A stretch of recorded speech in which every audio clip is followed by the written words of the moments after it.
San Francisco Board of Supervisors meeting for Tuesday, October 31st, 2017. Happy Halloween, everybody. Madam Clerk, please call the roll. Thank you, Madam President. President Breed. Here. Breed present. Supervisor Cohen. Cohen present. Supervisor Farrell. Farrell present. Supervisor Fewer. Fewer present. Supervisor Kim. Kim present. Supervisor Peskin. Present. Peskin present. Supervisor Ronan. Ronan present. Supervisor Safai. Safai not present. Supervisor Sheehy. Sheehy present. Supervisor Tang. Tang present. Supervisor Yee. Yee present. Madam President, you have a quorum. Thank you, ladies and gentlemen. Please join us in the Pledge of Allegiance. I pledge allegiance to the flag of the United States of America and to the republic for which it stands, one nation, under God, indivisible, with liberty and justice for all. Thank you. Madam Clerk, are there any communications? There are none to report, Madam President. Okay, thank you. Colleagues, are there any changes to the September 26th, 2017 board meeting minutes? Seeing none, is there a motion to approve those minutes? Moved by Supervisor Farrell, seconded by Supervisor Yee. Colleagues, can we take that without objection? Without objection, those meeting minutes will pass after public comment. Madam Clerk, let's get to items 1 through 3. Items 1 through 3 are on the consent calendar. These items are considered to be routine. If a member objects, an item may be removed and considered separately. Roll call vote. On items 1 through 3, Supervisor Tang. Aye. Tang, aye. Supervisor Yee. Aye. Yee, aye. Supervisor Breed. Aye. Breed, aye. Supervisor Cohen. Cohen, aye. Supervisor Farrell. Farrell, aye. Supervisor Fewer. Fewer, aye. Supervisor Kim. Aye. Kim, aye. Supervisor Peskin. Aye. Peskin, aye. Supervisor Ronan. Ronan, aye. Supervisor Safai. Safai, absent. Supervisor Sheehy. Aye. Sheehy, aye. There are 10 ayes. Those items are adopted unanimously. Next item, please. 4 and 5 together. Item 4 is an ordinance to authorize settlement of the lawsuit filed by Dora Delphi Mejia Jacobo against the city for $50,000, filed on May 19th in San Francisco Superior Court involving alleged civil rights violation.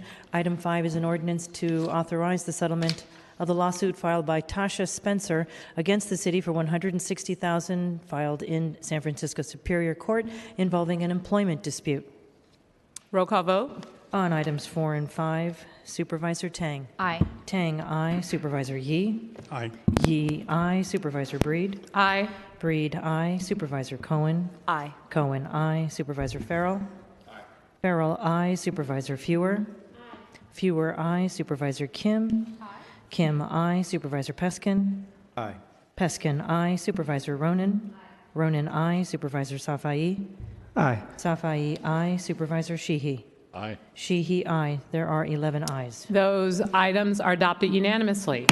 Madam Clerk, please call items 6 and 7 together. Items 6 and 7 were referred without recommendation from the Land Use and Transportation Committee. Item 6 is an ordinance to amend the general plan to revise maps 4 and 5 of the urban design element to refer to the Pier 70 mixed-use project special use district, to make CEQA and other appropriate findings. And item 7 is a resolution to approve the compromise title settlement and land exchange agreement also for Pier 70 between the city and the California State Lands Commission in furtherance of the Pier 70 mixed-use project located at Pier 70, and to adopt the appropriate findings. Colleagues, can we take those items? Same house, same call. Without objection, those items are adopted unanimously. Items 8 through, please call item 8. Item 8 is an ordinance to amend the administrative code to require the controller to include in mid-year financial reports to the board and the mayor information regarding the overtime expenditures of the following departments: Airport Emergency Management, Fire, Police, Public Health, Public Utilities Commission, Public Works, Recreation and Park, and the Sheriff's Departments. Same. Supervisor Yee. Thank you, Madam President. Colleagues, the legislation before you will provide the Board of Supervisors more transparency on the status of overtime expenditures for departments during the fiscal year. This is important as we enter our next budget planning cycle. In the past, we experienced a number of departments that came to the board for authorization of overtime expenditure funds retroactively. While I understand that there are certain circumstances that are unforeseen, the use of these supplemental requests have become so common that it indicates a bad habit that needs to be changed. These requests put the board in a tough position to approve funding that is already expended. This is unacceptable to us, and in a way, the big question is where's the oversight?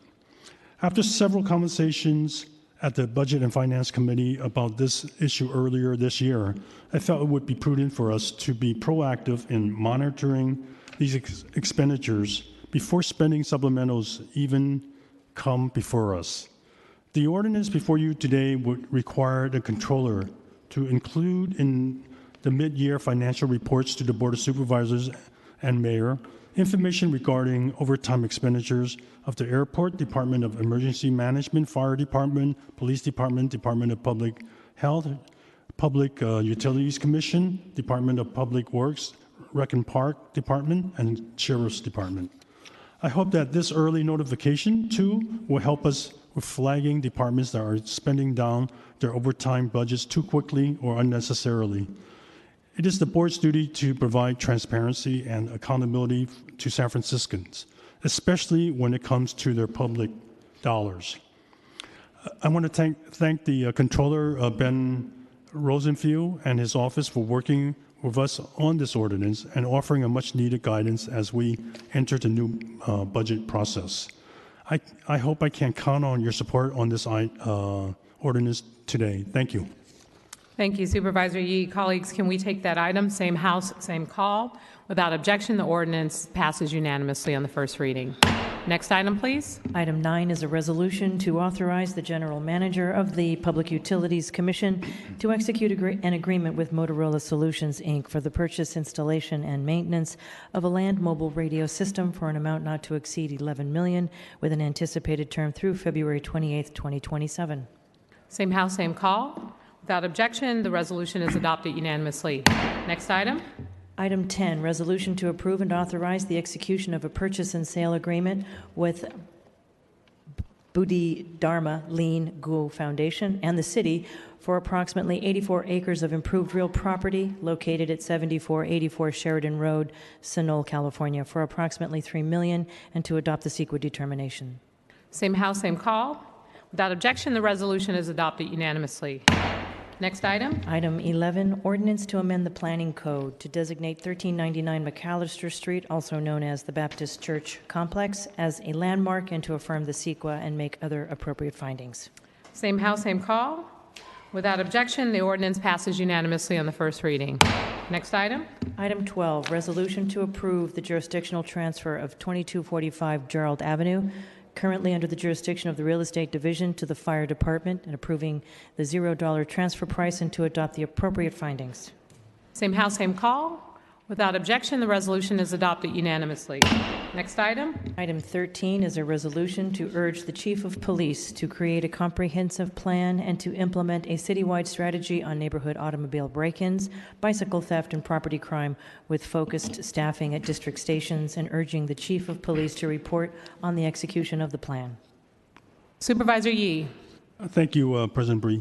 Colleagues, I know that this issue of property crime is a frustrating topic for all of us.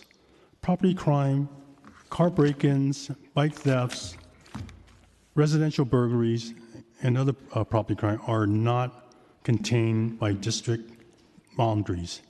Like me, I am sure many of you have experienced a break-in at some point here in San Francisco. Over the years, the incidents have become so common, we have received national attention, and not a good one. While we thought it was getting better, the latest data indicate that we've gotten actually worse. Just through July, we had close to 18,000 reported car break-ins, about 85 incidents a day. For some districts like the Mission, car break-ins have doubled. We can either accept this as the new norm in San Francisco, the city notoriously known for broken glass, or we can just do something about it. I think we can all agree that there has to be more done to address the rising spikes throughout the city. The Board of Supervisors passed legislation last year to address this issue through establishing neighborhood property crime units, but that was vetoed. And so we continue business as usual. Supervisor Ronan and I reintroduced the ordinance to make a second attempt to bring the needed attention to our neighborhoods, as the problems have gotten progressively worse this year. We originally introduced the ordinance that would dedicate localized district units to focus on car break-ins, bike theft, and neighborhood property crime. These units would work with their local communities, but also coordinate across districts and work strategically with the citywide efforts. While we had a number of citywide efforts to curb this trend, what seemed to be missing was a localized focus in our neighborhoods that were most impacted. Violent crimes and other more pressing priorities will always take priority, but we also need to be attentive to our residents and tourists who are experiencing property crime daily. This is an economic and social issue, not just an issue that affects quality of life. Some of my residents have had their cars broken into several times over the course of a year. That is thousands of dollars for a family that is trying to live in an increasingly expensive city. We reached out to the police, to work with police Chief Scott, and it became clear he shared the same vision with us. As a new chief, he wanted the opportunity to share his strategy with the board. Chief Scott is earnestly trying to address this property crime issue. I want the board to work collaboratively with him and his department. This is why Supervisor Ronan and myself agreed to convert the ordinance into a resolution, stating the mutual goals and vision. Over the past several weeks, we have been working very closely with the Chief Scott and his staff in developing the resolution. The resolution provides a framework. Chief Scott mentioned that he will be hiring, for instance, a crime strategies coordinator that will help to oversee different investigations and already has put in place a general crime unit for a citywide crime strategy approach. At each of the district stations, there will also be an officer who will be assigned to focus on car break-ins, bike theft, and property crime. That officer will serve as a point contact with supervisors and the public to work on prevention and response. The officers and captains will work closely with the crime strategies coordinator and other teams throughout our other districts to ensure there is a comprehensive approach to preventing and investigating these crimes. We are requesting the chief to present his full plan and strategy to the board within 60 days after the passage of our resolution, and we'll hold a hearing to discuss further details. I want to commend the chief for all the work he has been doing to balance public safety needs. I also want to acknowledge that the work of our officers who are walking the beats, getting to know the neighbors, and providing collaborative presence we need to keep our communities safe. We are eager to see neighborhood focus in place of our residents, and we have expressed time and time again that we are willing to secure the funding to make this possible. Staffing has been an ongoing issue at the police department. Last year, I worked with the police commission to form a task force on strategic police staffing and deployment. This work is underway for a long-term approach to taking the politics out of the decision on how many staff that the police department should have. The task force will be using a data-driven, multi-pronged method to determine the best number for us to work with. In the short term, we are willing to work with Chief Scott to provide him the resources he needs to implement his plans. I want to thank especially Supervisor Ronan for her leadership on this issue, and Supervisors Fuhrer, Sheehy, and Kim Safai, for signing on as co-sponsors. Colleagues, I know that all of you have to address this frustrating problem with each of your constituents, and I am glad we can come to an agreement to work together quickly on solutions. I hope that I can count on your support. I also want to thank my staff, Chief of Staff Jen Low, and also Supervisor Ronan's staff, Carolyn Goosen, for working on so quickly to convert this ordinance to a resolution. I believe that's it for me. Thank you, Supervisor Yee. Supervisor Ronan. Thank you, colleagues. I also just wanted to briefly thank Supervisor Yee for all his leadership on this issue for so many years. I've admired it from afar and now closely. And it's been really a pleasure working with you and Chief Scott on this legislation, now resolution. As Supervisor Yee explained, and I know that all of us are dealing with this in our districts, but the rise in car break-ins specifically and bike theft in District 9 have been substantial and are impacting my constituents' life in a not only frustrating way, but often devastating way, because people are having a hard time paying regularly $300, $400, up to $800 to fix a broken window, especially when they're struggling so much to pay rent and put food on the tables for their families in the most expensive city in the country. So this is an issue where I just believe we have to do better as a department, and it has always been my belief that a more district by district, neighborhood by neighborhood focus in on these crimes of car break-in and bicycle theft are the right way to go and important to do. And it's always better to work cooperatively with the department who's in charge of enforcing your mandates, because if they agree with those mandates, you're going to get a lot more done. So I appreciate that Chief Scott was willing to work with us, and that we do have a very similar, if not the same vision for how to make a dent here. I also told Chief Scott that I am 100% committed to making sure that he has all the resources that he needs to effectively deal with these issues, and I mean that. And if we want to see different results, we absolutely have to try something new and try something different. So hope to have a unanimous support here, and I just want to thank especially Supervisor Yee, but also Supervisor Fewer, who came on early as a co-sponsor of this legislation, and Supervisor Sheehy and Safai and Kim as well. Thank you. Colleagues, can we take this item, same house, same call? Without objection, the resolution is adopted unanimously. Next item, please. Item 14 is a resolution to determine that the issuance of a Type 64 special on-sale general theater liquor license to the Exit Theater located at 156 Eddy Street will serve the public convenience or necessity of the city, and recommending that the California Department of Alcoholic Beverage Control impose conditions on the issuance of this license. Same house, same call. Without objection, the resolution is adopted unanimously. Next item, please. Item 15 is a motion to appoint Kelly Kotzen, Mona Milan, residency requirement waived, and Claudia Quinones, terms ending September 14th, 2020, to the Child Care Planning and Advisory Council. Same house, same call. Without objection, the motion is approved unanimously. Next item. Item 16 is a motion to approve the mayor's reappointment of Richard Guggenheim to the Airport Commission for a term ending August 31st, 2021. Supervisor Safai. Thank you, Madam President. I will be brief, but I wanted to bring to the attention of my fellow members here that we're not in committee. The reason that we highlighted this commission appointment that was pretty much going forward, we wanted to bring to the attention of the Airport Commission, the director of the airport. Madam President, we're going to have media services come up and check on that feedback. Sorry, Supervisor. Thank you. Okay.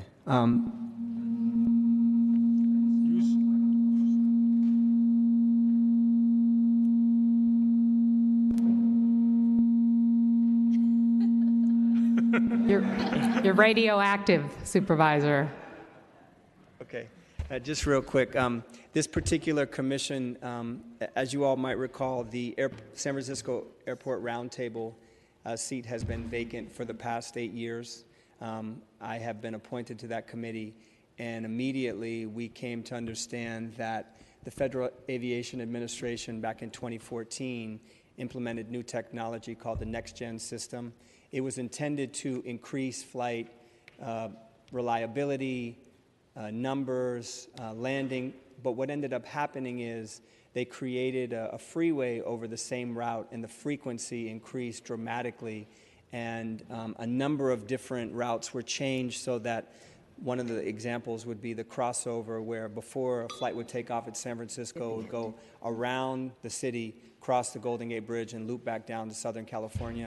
Now that flight goes and takes a hard left over the south in the southern part of the city. I know Supervisor Ronan, Supervisor Sheehy, Supervisor Cohen, myself, and any others that might have heard, and Supervisor Yee, we get a significant amount of complaints from residents that have been living in those communities for years that never heard airplane noise and vibration and pollution to that level.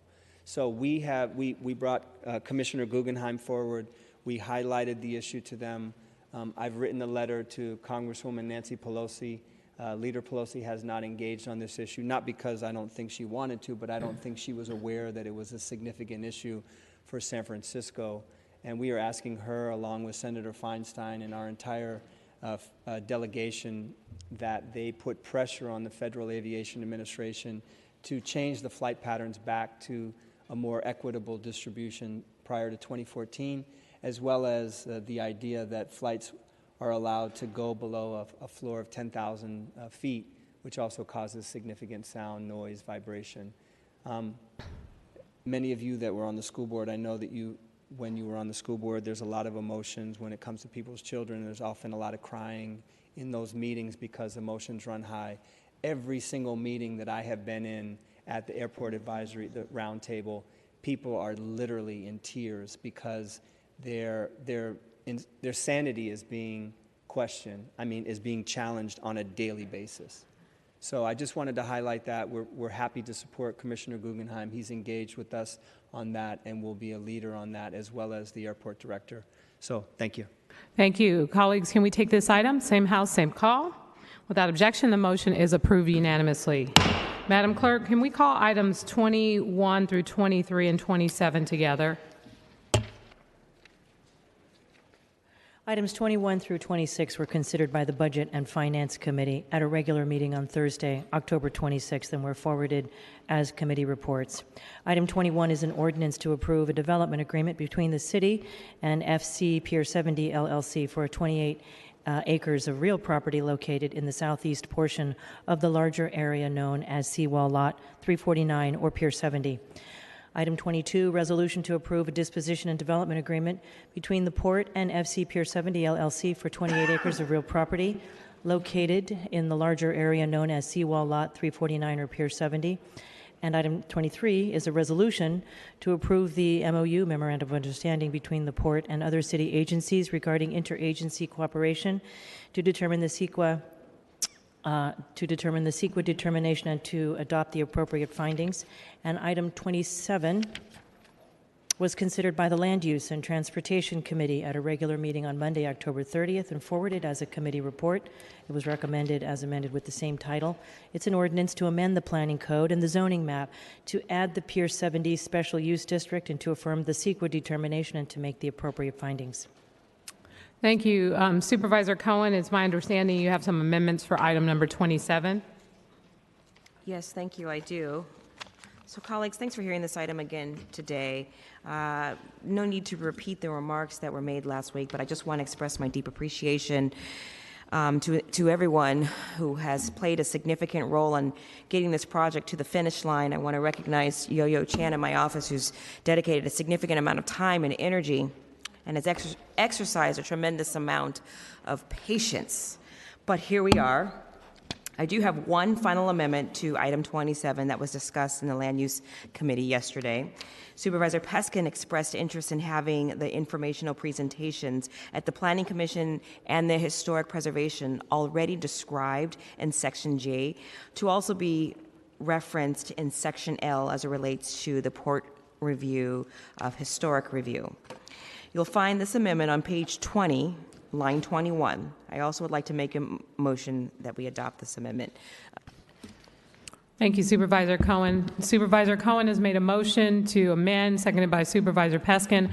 Colleagues, can we take those amendments without objection? Without objection, the amendments pass. And on items 21 through 23 and 27 as amended, can we take that same house, same call? Without objection, those items are adopted unanimously. Madam Clerk, let's go to the next item. Next item would be items 24, 25, and 26, Madam President. Yes, please call them together. Item 24 is a resolution to authorize a lease for up to 125,000 square feet, consisting of a portion of the first floor and entire second, third, and fourth floors at 350 Rhode Island Street for a total annual maximum base rent of approximately $4 million. Item 25, resolution to authorize the Director of Property to negotiate a lease for up to 27,000 feet, consisting of the entire 3 floors of 777 Brannan Street for the San Francisco Police Department with LCL Global 777 Brannan Street LLC for a total annual base rent of approximately $1 million. And item 26, resolution to authorize the Director of Real Property to negotiate a lease for up to 42,000 of square feet, consisting of the entire 3 floors of 945 Bryant Street for the San Francisco Adult Probation Office with Bridgeton 945 Bryant Fee LLC for a total maximum base rent of approximately $2 million. Thank you, Madam Clerk. And colleagues, before we get started in this discussion, I just want to let you know it is almost 2:30, and so we will interrupt the discussion at 2:30 to do our 2:30 special commendation. So just wanted to give you all a heads up. Supervisor Sheehy. Thank you. Good afternoon, colleagues. Today we are considering 1 license agreement and 2 letters of intent in relation to 850 Bryant Street. We all know the seismic risk associated with 850 Bryant Street. It was deemed unsafe more than 20 years ago. The Federal Emergency Management Agency has estimated that the building will not survive a 7.9 magnitude earthquake. If such an earthquake were to strike, more than 100 people would die, according to FEMA. This is important because each day more than 700 city employees go to work at 850 Bryant, including members of the police department, the district attorney's office, and adult probation office. It's important that we enter into the lease at 350 Rhode Island Street because the offer from the property owner is only on the table until this Friday, November 3rd. By entering into this lease agreement, we can move 725 employees from 3 city departments into safe and clean working conditions. This includes 290 members of the district attorney's office and 300 members of the police department, including investigations and evidence storage. This past January, there was a significant sewage backup that resulted in a flood of raw sewage. Files and personal items were destroyed.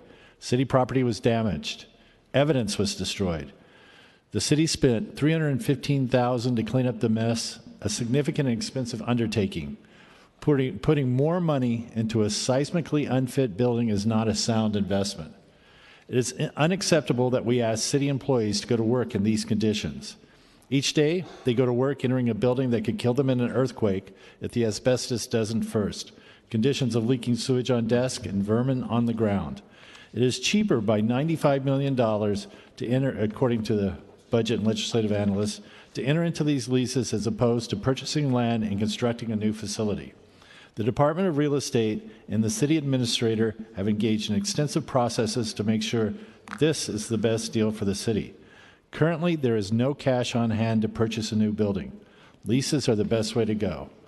Financing aside, currently the purchase of a building to house Hall of Justice administrative employees is not an option, as there are no buildings in the area for sale that match the square footage needs of a Hall of Justice administrative exit. This lease option not only allows the fastest exit, but also the flexibility to sublease the space if a purchase option in the future comes to fruition. Perhaps if the market cools and provides the needed time frame for the repopulation of the administrative employees into a new building at 850 Bryant Street. I urge my colleagues to support this. Thank you. Seeing no other, Supervisor Kim. Thank you. I just had a few questions just because I wasn't sure how this was resolved at Budget Committee, but it's just on the negotiate real property leases 25 and 26. And so I know that there were a couple of recommendations made by the budget legislative analyst, and I was curious what the follow-up on them was. One I know is not possible, which is to not pay the 3%, I think, property manager fee. I mean, Have to pay. Sorry. huh? Go ahead. Okay. One was to, which I know that is regularly part of our transactions and is probably not optional for the board to request that Department of Real Estate do. But there were several other recommendations, including whether we should allow the self-storage to be grandfathered in a future use after the city is out of the building. The question about paying the tenant improvements upfront versus amortizing over the course of the lease. And then finally, reducing the parking spots from 33 to 18. And so I know in some ways this is a direction, this is guidance on what the board is looking for, and I wasn't sure what the final guidance from Budget Committee was on these items. If not, I have some thoughts. Through the chair, John Updike, Director of Real Estate. So to address your questions one by one, at 777 Brannan Street, with respect to the property management fee, we did have a discussion about that in committee. It is not unusual to see a split of base rent and property management fee. It really has to do with where the funds flow, whether they go to the bank, who might hold the note, or whether they go to an equity investor. So usually you want nominal cash flow to at least cover expenses. That's the point, really, of the fee. When we asked the budget and legislative analyst to look at this, we just said, just add the $1.10 a foot. That's approximately what we're talking about $28,000 or so. To the base rent, it's a $38.10 base rent from a equivalency standpoint. So it's still within the market range. It's just a split that's fairly common in the industry between base rent and property management fee. So I think the committee, I don't want to speak for them, but I think the committee felt comfortable once we had that conversation. With regard to 945, Bryant, you asked a number of questions there.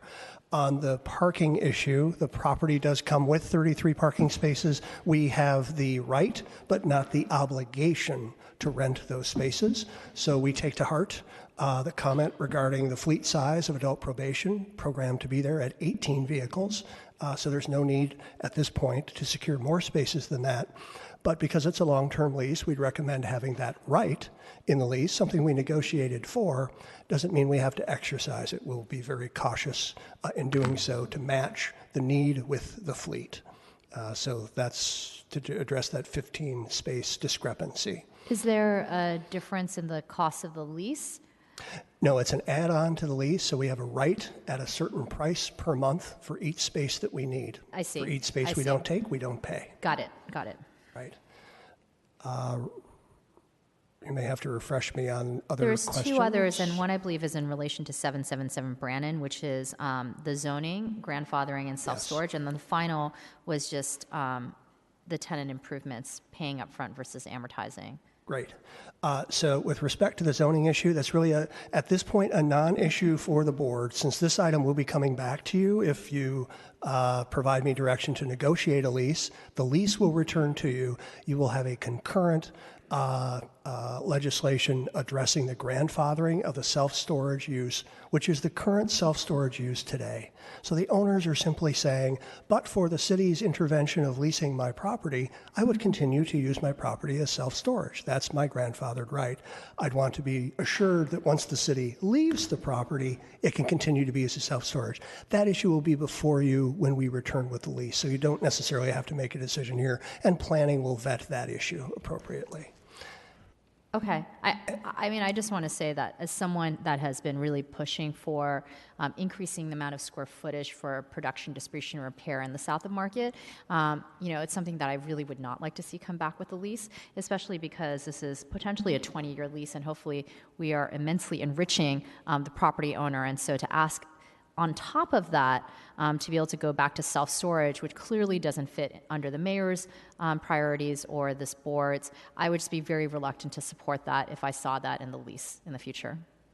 Understood. And our plan is to divorce that item from this proprietary issue and keep it a regulatory matter so that you can separately make that decision in your regulatory capacity. And then lastly, with respect to amortizing improvements, it is our intent to use the cash that we do have on hand this fiscal year and next to affect the improvements. So it's something you negotiate typically with a landlord, the right to amortize improvements if we needed that right, but given the cost of money at 8%, no, we would not take advantage of that. But it is something in the lease that's it's good to have. We have no intention of utilizing it. I hope that helps. Thank you. And I am aware that 2025 and 26 is just to provide some guidance on the negotiation for these real property lease. I just wanted to share my thoughts in terms of what I hope we'll see when this comes back to board, and also some thoughtfulness about the appropriate number of years, given that we are at a point when the market is very high, and so to consider, how long we want these lease terms to be, particularly because these prices may not hold, 10, 15 years out from now. Thank you very much. Thank you, Supervisor Kim. And colleagues, we're going to interrupt this conversation in order to honor the special guests we have here today. And I will start with Supervisor Yee. Thank you, President Bree. My district actually has 3 police stations covering the district, and one of the stations that covers my district is Park Station. It covers a fairly small percentage of my district, and so today, but it's small, but because of the way I've been able to work with this particular special individual, I wanted to honor him. Today, I'm proud to honor Captain Sanford.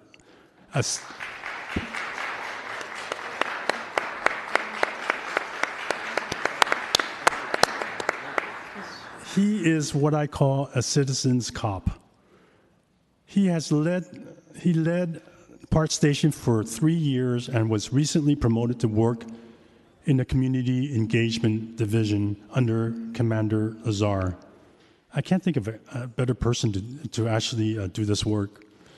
Captain Sanford's former role at Park Station actually served 5 supervisors districts in San Francisco. In my district, District 7, Captain Sanford covered the neighborhoods west of Twin Peaks, such as Midtown Terraces, Clarendon Heights, and Forest Knolls.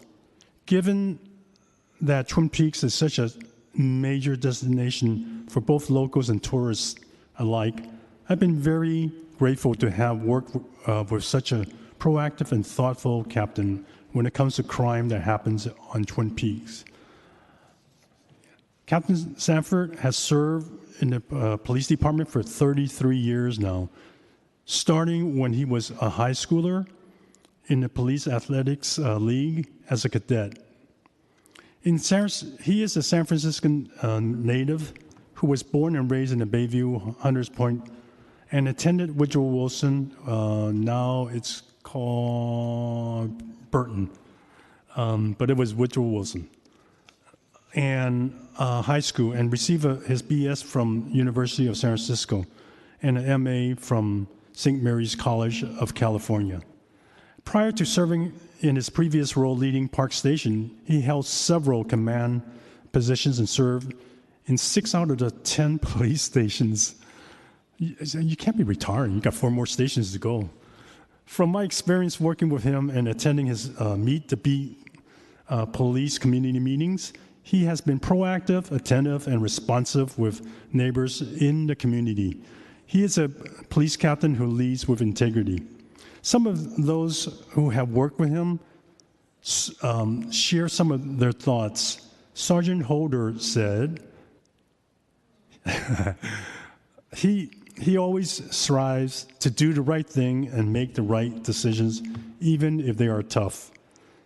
Community Police Advisory Board member and Midtown Terraces neighborhood leader Rick Johnson said, I have experienced not only Captain Sanford's incredible leadership, but also his wonderful compassion.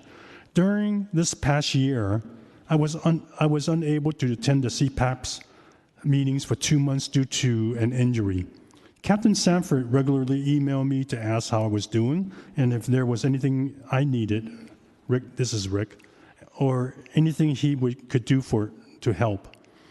I was very moved by the level of attention to CPAP members. I heard you're about to retire in 6 months, so we want to wish you the very best in the rest of your career at the San Francisco Police Department. We know that you will continue to engage with and serve our San Francisco communities well in your new role as at the Community Engagement Division. And my guess is that even if you retire, you will continue to serve San Francisco. I believe, is there anybody else who want to speak? Yes. Before you speak, I'd like to hand it over to President Bree. Thank you, Supervisor Yee. And I just want to lend my voice to the choir to express my support and appreciation for all that you did, not really realizing that you actually had other neighborhoods that you policed because you spent so much time working on the Haight-Ashbury community. I thought that was the only thing that you worked on, because one of the things that you did so well was to push to make sure that we had more beat patrols, because you knew that there were a lot of challenges in this particular neighborhood. And I remember when so many members of the community were somewhat upset and frustrated by the officers in the Haight-Ashbury community, and you basically handled it well. You handled working with the community well, and you made it clear, we're not here to pick on people. We're here to make sure that people are safe. We're here to protect everyone in this community. And under your leadership, your officers have done a tremendous job in making the Haight-Ashbury community a better place, although there are still challenges that we continue to face. So I do truly appreciate the work that you did to try and turn things around in that particular community, especially the part around fighting for more beat officers. I also appreciate the leadership role that you took in dealing with the 420 activities. Very, very challenging, but probably one of the best years we had this year in terms of safety, and just really, again, having so many people who visit the Haight-Ashbury community as a destination, the way that you have handled things and prepared for the crowds has been, it's to commend. The festivals, the Summer of Love, all of those things were under your watch, and you did a great job in making sure that we had sufficient police officers in every part of the neighborhood. And so I just want to say I appreciate that. I know you also put beat officers in the Panhandle area along Central when we had a shooting there, just taking the proactive steps to go out into the community, to talk to residents, to respond to their emails, to work with people, to listen to people, to have your community meetings all the time and give everyone an update on what is exactly happening. What are the facts and what do the actual numbers say, and where do we need to deploy resources? Help people to understand, how the department does its job, and also a lot of the things that you prevent from happening, the guns you confiscate, the drugs you confiscated, all of the things you did proactively to keep our neighborhood safe. Your leadership was tremendous.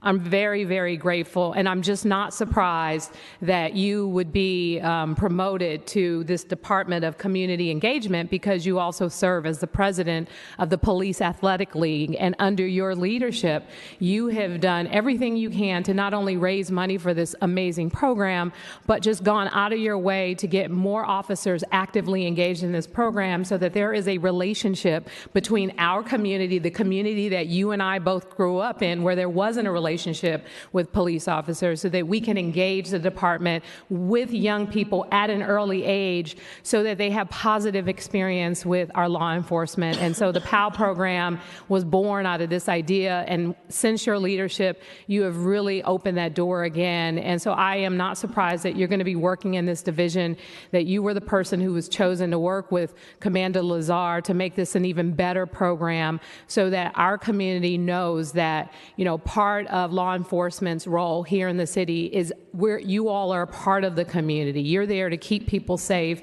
and protected. And so this program, and a tremendous program, I just want to thank you for your hard work on trying to take it to the next level. And I'm looking forward to seeing the great things that I know you're going to do for the department.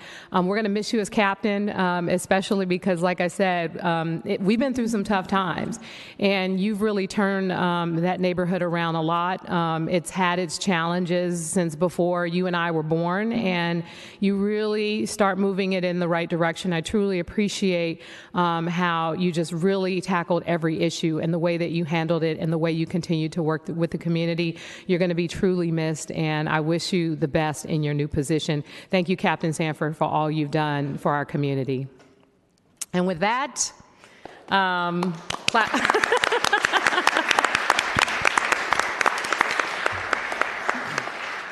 we'll give you the floor. Thank you. So let me just quickly say, President Breed, thank you very much for your warm words. They are just truly touching to my heart. It was a pleasure to serve and to work with you. I think I can share this now. When Chief Sir sent me to the Park District, he said, "Hey, I want you to know one thing. That's President Supervisor Breed's district. If you go over there and mess up, you're out of there in 30 days." So gratefully, I was able to spend almost 3 years there in the Park District. Again, it was truly a pleasure working with you. It was just simply amazing to see you work and to advocate for your district and just do so much, not only in that district, but citywide. And Supervisor Yee, what can I say? It has truly, truly been a pleasure working with you, working with your great staff. We had a lot of obstacles to deal with, but you really took a leadership role in bringing us through a lot of those obstacles that we had. So it was truly privileged to do that. But I do just want to pause very quickly for a quick second because, again, I am very humbled by receiving this, but there is no way possible that I could have been as successful as I was if it wasn't for a great, outstanding staff and great officers at the Park Police District. I had no idea that they were going to show up here today. I don't know why or how Captain Bailey let them out of the Park District, but they're here. So I am actually going to call them up to take a photograph with them. And just before I do that, I'm going to turn it over to my new boss, Commander David Lazar. When I was a young officer at 23 years old, I took Commander Lazar on, there he goes, on a family snow trip with me. When he was 14 years old, I was 23. We hung out, we had a great time. Thank God I was real nice to him when he was 14 years old, because he is now my boss. So I'm going to turn it over to him. But before the commander come up, if I can just please call my staff. I'm going to still claim them. Starting with my right-hand connection, and that's April Chang, who most of you all know is the clerk of Park Station. April, if you come up, she was really the commander of Park Station because she kept everything running. Of course, my sergeant, all of you guys come on up, Sergeant Holder, Ryan Crockett, everybody know Lily Prellinger.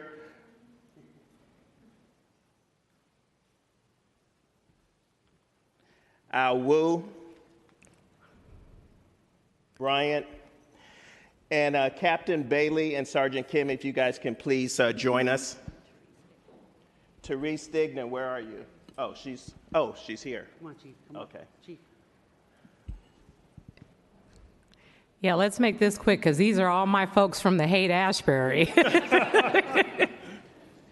you guys, act like you know. And we'll also take a photo with Supervisor Yee and I and outdoors as well. I mean, outside the chamber.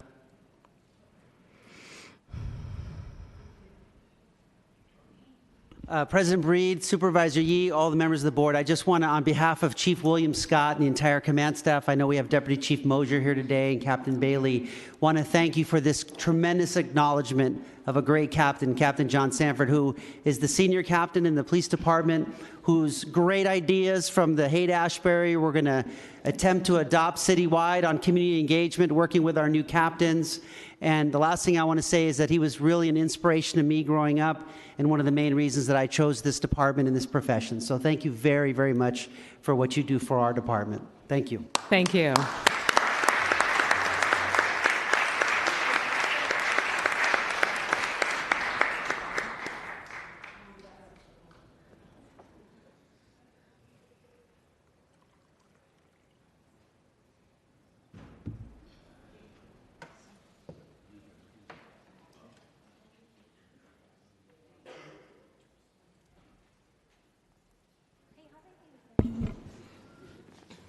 All right, as they continue to take their picture, I'd like to call and recognize Supervisor Ronan. Thank you, Supervisor Cohen. And I would like to call up Nanette Tabernia to the mic.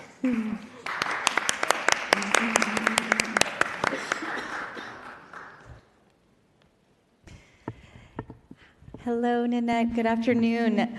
As we celebrate Filipino History Month, I have the great pleasure today to honor Nanette Tabernia today for her extraordinary work and dedication to low-income populations and communities of color in the Mission District through her service at Arriba Juntos. Nanette is a Filipina immigrant who came to San Francisco in 1989 and prides herself on serving vulnerable communities. Nanette has been working at Arriba Juntos for almost 15 years. That's a long time.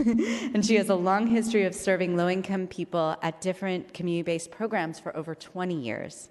Nanette is very proud to be part of the tight-knit team at Arriba Juntos, and she considers the organization and all of the workers there her second family. Arriba Juntos is a community-based nonprofit that has been serving the most vulnerable populations in the mission for over 50 years.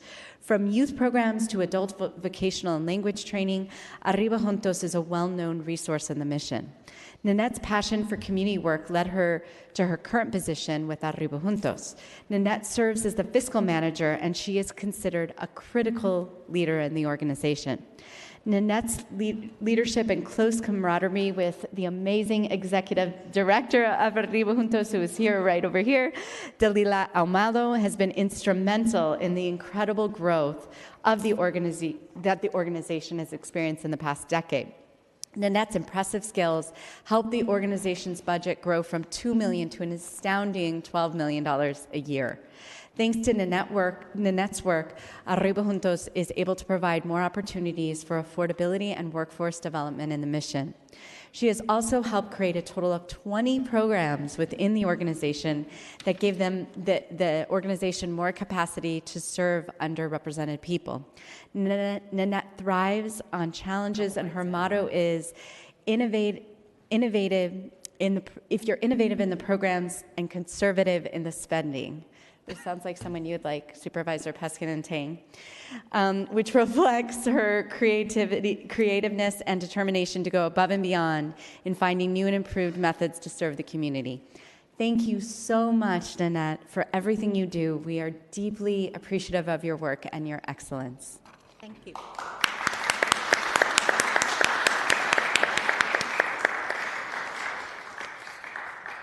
Good afternoon, everyone. I would like to thank the Board of Supervisors for this recognition award in celebration of the Filipino-American History of the Month. In addition, I'd like to thank Dalila Ahumado and Arriba Juntos staff for recognizing me on this work. It's really a pleasure working with Arriba Juntos. In addition, I would like to thank Supervisor Hillary Ronan and her team for this, to make it happen for me. And I will cherish this recognition forever. And this will make me even more a proud Filipino-American. Thank you all.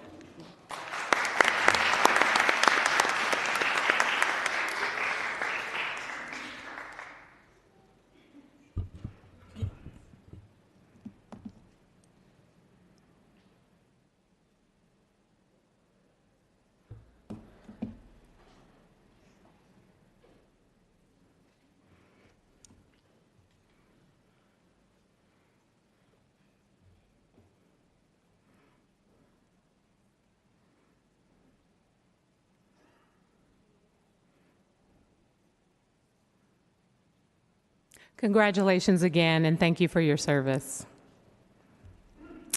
Thank you. And with that, we will go back to our agenda. We were discussing these leases, and I know Supervisor Safai was next up, and then Supervisor Peskin. Supervisor Safai. Thank you, Madam President. Just to reiterate some of the things that I said in committee, and Supervisor Peskin and I had a meeting this morning. There's a lot of history around the conversation in this body about leasing versus renting or owning, leasing versus owning. And, you know, in the downturn of the market that we've seen in the last 15 years, there's been 2 or 3 dips. I think we had the good fortune of getting some long-term leases in those dips. But now we're at the height of that market. And so my concern was the speed with which this was brought to us under the current circumstances, but also the fact that we were not presented with an option to buy. And it is my reflexive position, and I think Supervisor Peskin agrees, we should be owning in as many opportunities, in almost every opportunity. And I know he's going to talk about the AAA building was a missed opportunity. I was consistent in the sense that I didn't agree with this body's decision to sell 30 Van Ness. I think that was the most valuable asset that in our city's portfolio probably over the last few decades. I was not in favor of leasing for the Department of Homelessness and Supportive Services in South of Market. I thought that was too expensive, particularly when they had a building that they own in their portfolio in the Tenderloin. I thought that was absolutely suitable for office space. And in this situation, what I was pushing for was the option to purchase. But I will say, and I would be remiss to say and even begin with this, the good men and women that work for our city and county that are in that building have been, as Supervisor Sheehy said, been in deplorable conditions for a long time. And so we do have a tough decision to make. I think ultimately with the final pieces of information that the Department of Real Estate and the District Attorney and City Administrator provided us this morning, I am supportive of this in the end of the day, but I do want to go on the record as saying that we need to be aggressive in our pursuit in looking for options to purchase, particularly in this heightened market that probably is not going to go down, might level off for some point, but is not going to go down. And we have a consistent need to house our city's workforce. So ultimately, I think we need to put the health and safety of the workforce and the good men and women that work for the city and county first. But ultimately, I would like to see a more aggressive pursuit for purchase options in these situations. Thank you, Madam President. Thank you, Supervisor Safai. Supervisor Peskin. Thank you, Madam President. Colleagues, let me associate myself with many of the remarks by Supervisor Safai. And I think we're all in agreement. It's abundantly clear that that building is substandard, whether it's sewage problems, whether it's rodent problems, whether it's seismic stability issues. It is not a healthy place for our city workers or the individuals who have to go to that building every day. So I think we're all coming from the same place. This is not a new issue. This has been kicking around for the better part of 20 years.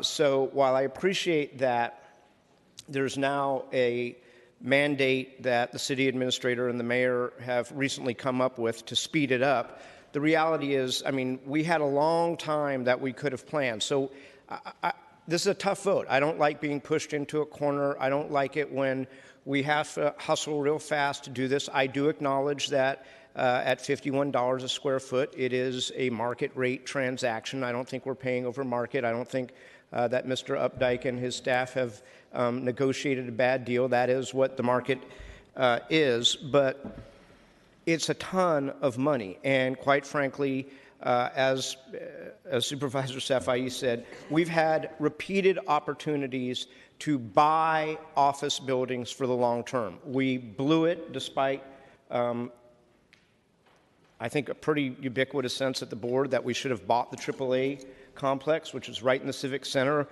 It was hundreds of thousands of square feet of office. We could have had it for $80 million, and we didn't buy it, so we remained captive to a very expensive rental market, and that's not okay. Having said all of that, I will reluctantly be voting for this, but it's millions of dollars that I wish we could spend in other ways and not on rent. I do, as to items 25 and 26, which are basically approvals of term sheets, if you will, letters of intent. A letter of intent does not a lease make, and those instruments are very clear that the leases will come back. But I do not believe that I, at least, can find that an anticipated lease that is not before us is consistent with the general plan. I don't think it changes the endorsement of the letters of intent contained in items 25 and 26 as to the 777 Brandon property and the 945 Bryant Street property. But in both of those resolutions, I would make an amendment to delete the resolved on pages 3 of each one of those, that the Board of Supervisors finds that the anticipated lease is consistent with the general plan and priority policies of the planning code. We can do that when we have the lease before us. I've discussed it with council, who agrees that this does not change what really is the endorsement of a term sheet. In both of those instruments, in the next paragraph, we should remove the word further. So I'd like to make that amendment to both items 25 and 26. Supervisor Peskin has made a motion to amend, seconded by Supervisor Safai. Colleagues, can we take the amendment without objection? Without the objection, the amendment passes. Supervisor Tang. Thank you, and I appreciate the dialogue on this, and I just wanted to bring up a couple points that we discussed over in Budget Committee. Certainly, I do know it's a difficult decision, and at the end of the day, I hear a lot about, should we be purchasing, should we be leasing? One point I do want to make is that the proximity of these departments to the courthouse, to the jail, to each other, all of it is incredibly important. So from what I understood, at least what was presented in Budget Committee, it was incredibly difficult to even pinpoint down what would be suitable locations within the vicinity of 850 Bryant. So that's something that I think is really important. Sure, we could buy property somewhere, but if it's not close to where everything is in that area, that's not really going to work out for the people that we are actually trying to serve. Secondly, in terms of purchasing, we did, I know Supervisor Sheehy mentioned that, we don't have the cash on hand, which is a reality. But the other thing that Mr. Updike brought up during Budget Committee is that you also need the approval of the person who owns the building, and we don't have that. So even if we had cash on hand, if the owners of these properties didn't want to sell to us, we cannot buy it. So that is also a reality that we're faced with. And I know it may not seem as favorable to be leasing properties, but the other thing that we won't have to deal with in this particular scenario is that the $30 million of debt service for this particular situation, if we are going to pursue the 3 leases. So I do also want to put that into context because, of course, conceptually, I think we all agree that purchasing is better than leasing. The other thing is that, I hear a lot of comments about, well, we have time to plan for the exit of all of these employees. I think a lot of planning has been done. The greater context of the 3 leases before us is actually we've debated this, an iteration of this board and other previous members is the exit of the inmates from the jail. And this Board of Supervisors, and again, not everyone was here at that time, there were other members here, but we did reject an $80 million grant from the state. And so that was, Plan A. We are now, I think, at Plan C or D at this moment. So as I said in Budget Committee, this may not be the best scenario we as a city could have possibly come up with, but it is the best one for this moment, given that this board did reject an $80 million grant from the state that we will not get again. So I think, Mr. Updike did include the possibility of us having a purchase option for the 77 Brannan Street lease if it is coming back before us, the lease term. So there's that one possibility there.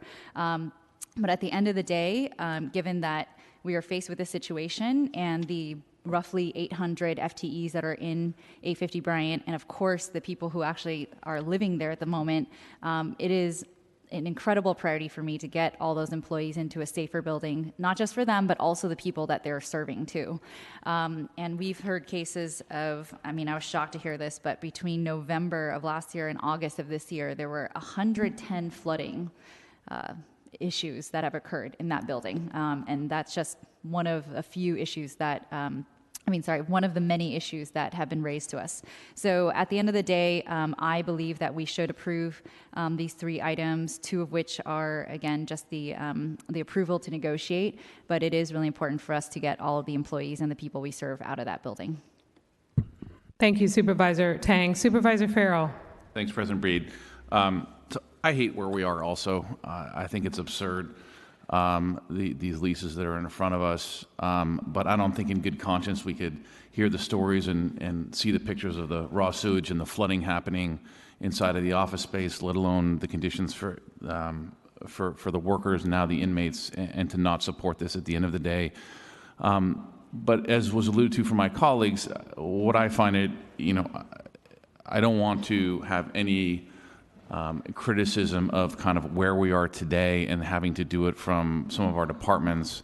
As a city, this has been an issue for decades, as has been mentioned, whether we were looking to buy other sites.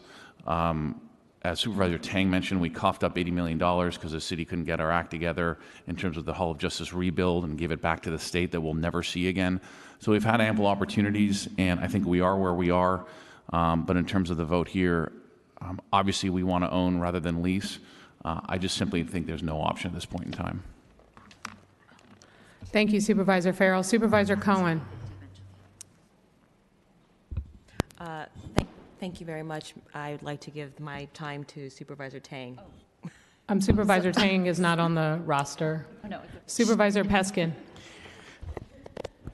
Madam President, colleagues, I was here for that December 15th, 2015 vote on the jail, and with all due respect to my colleagues, Supervisors Tang and Farrell, let me say this for the record, for it is true. Had we all voted to accept that $80 million, we would have returned it to the state by now, because we did not have site control. We still do not have site control, even though Mr. Updike and his staff have been authorized by this board to continue to pursue the acquisition of that site.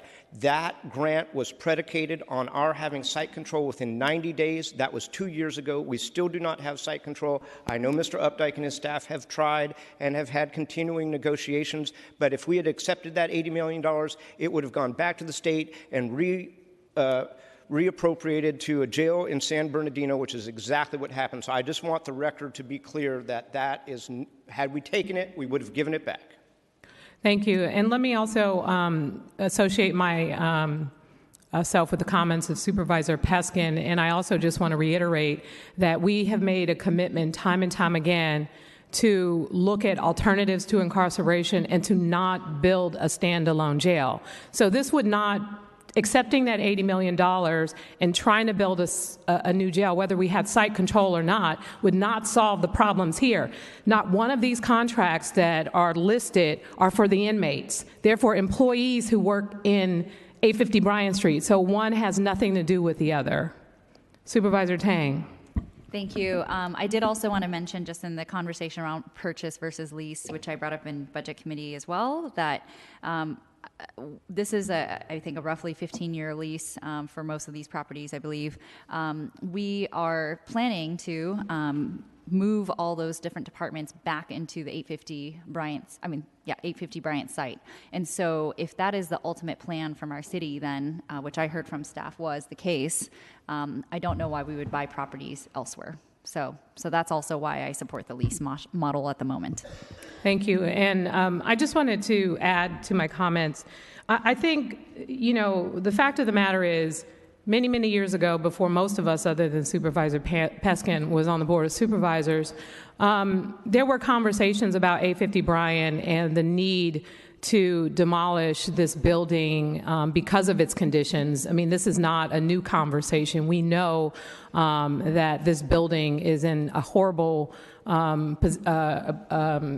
horrible condition, and we should not have people working in this building, let alone housing inmates in such terrible conditions. We know this was a problem. The city set forth to make plans to begin the process of identifying other locations to move people out of this particular location rather than tear this building down and rebuild and temporarily move everybody and then move them back once it was rebuilt. And the arguments that I've heard were, well, the courts are under state jurisdiction and we need the state to agree to support the rebuild. And now we're looking at another option where actually 850, other than the side where the courts are located, is being proposed to be torn down and rebuild. And I don't recall that ever being an option mentioned before. I think my frustration is that the communication, everything that's coming to us seems to be an urgency rather than having these discussions with us, even though you've been in negotiations over these. Mr. Updike, your office and others have been in discussions over these leases and looking for locations for months now. It would be helpful that, especially if you expect, this body to take what is the responsibility of spending taxpayer money, and a tremendous amount of money at that, on these particular properties, that we be communicated with prior to these items being proposed before us for a vote. Conversations need to be had that, look, this is what we have to do, this is why we need to do it, this is a problem. Because again, I've been hearing for years, even before I was on the Board of Supervisors, that this has been a problem. I've been to 850 Bryant Street on numerous occasions. I know it was a problem.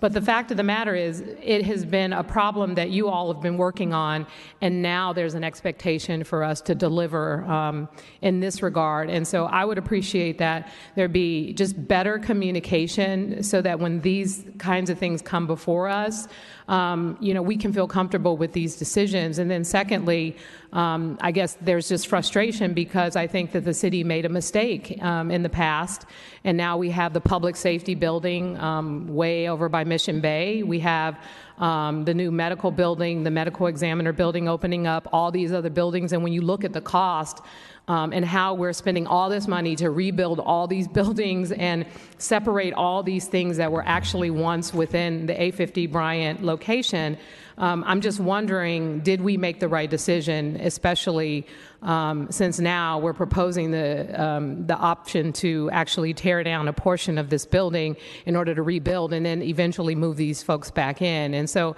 I just don't like the idea of getting mixed messages. I want to be clear. I want there to be a clear vision, a clear plan.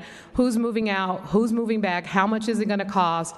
And is this the most cost-effective way to do this? Because doing anything else is just irresponsible. Putting this before us without giving us sufficient time to really analyze it in a way that helps us to understand why this is so significant is just irresponsible. And so I have expressed frustration time and time again over things like this, not just for this particular issue, but for so many other issues that are brought before this body after the fact. And so I just want to put that on record. I spent a long time last night trying to comb through all of this to make sure I understand.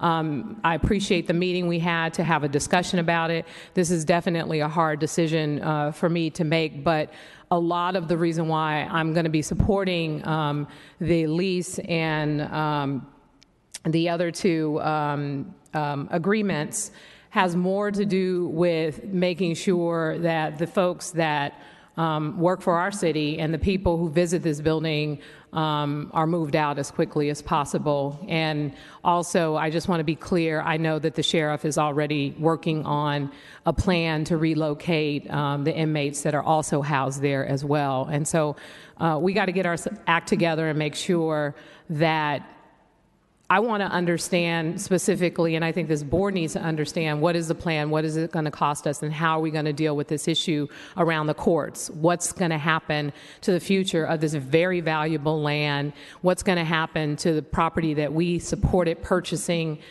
for the purposes of doing this work, so that these different departments that are going to be moved out and the folks that are going to be moved out of this building, what is the long-term plan to get them back? How are we going to pay for it all on top of the leases? And how does this all makes sense. That's another conversation for another day, but I just wanted to put that out there and thank my colleagues for their comments as well.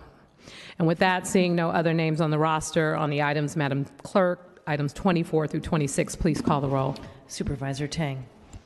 Aye. Tang, aye. Supervisor Yee. Aye. Yee, aye. Supervisor Breed. Aye.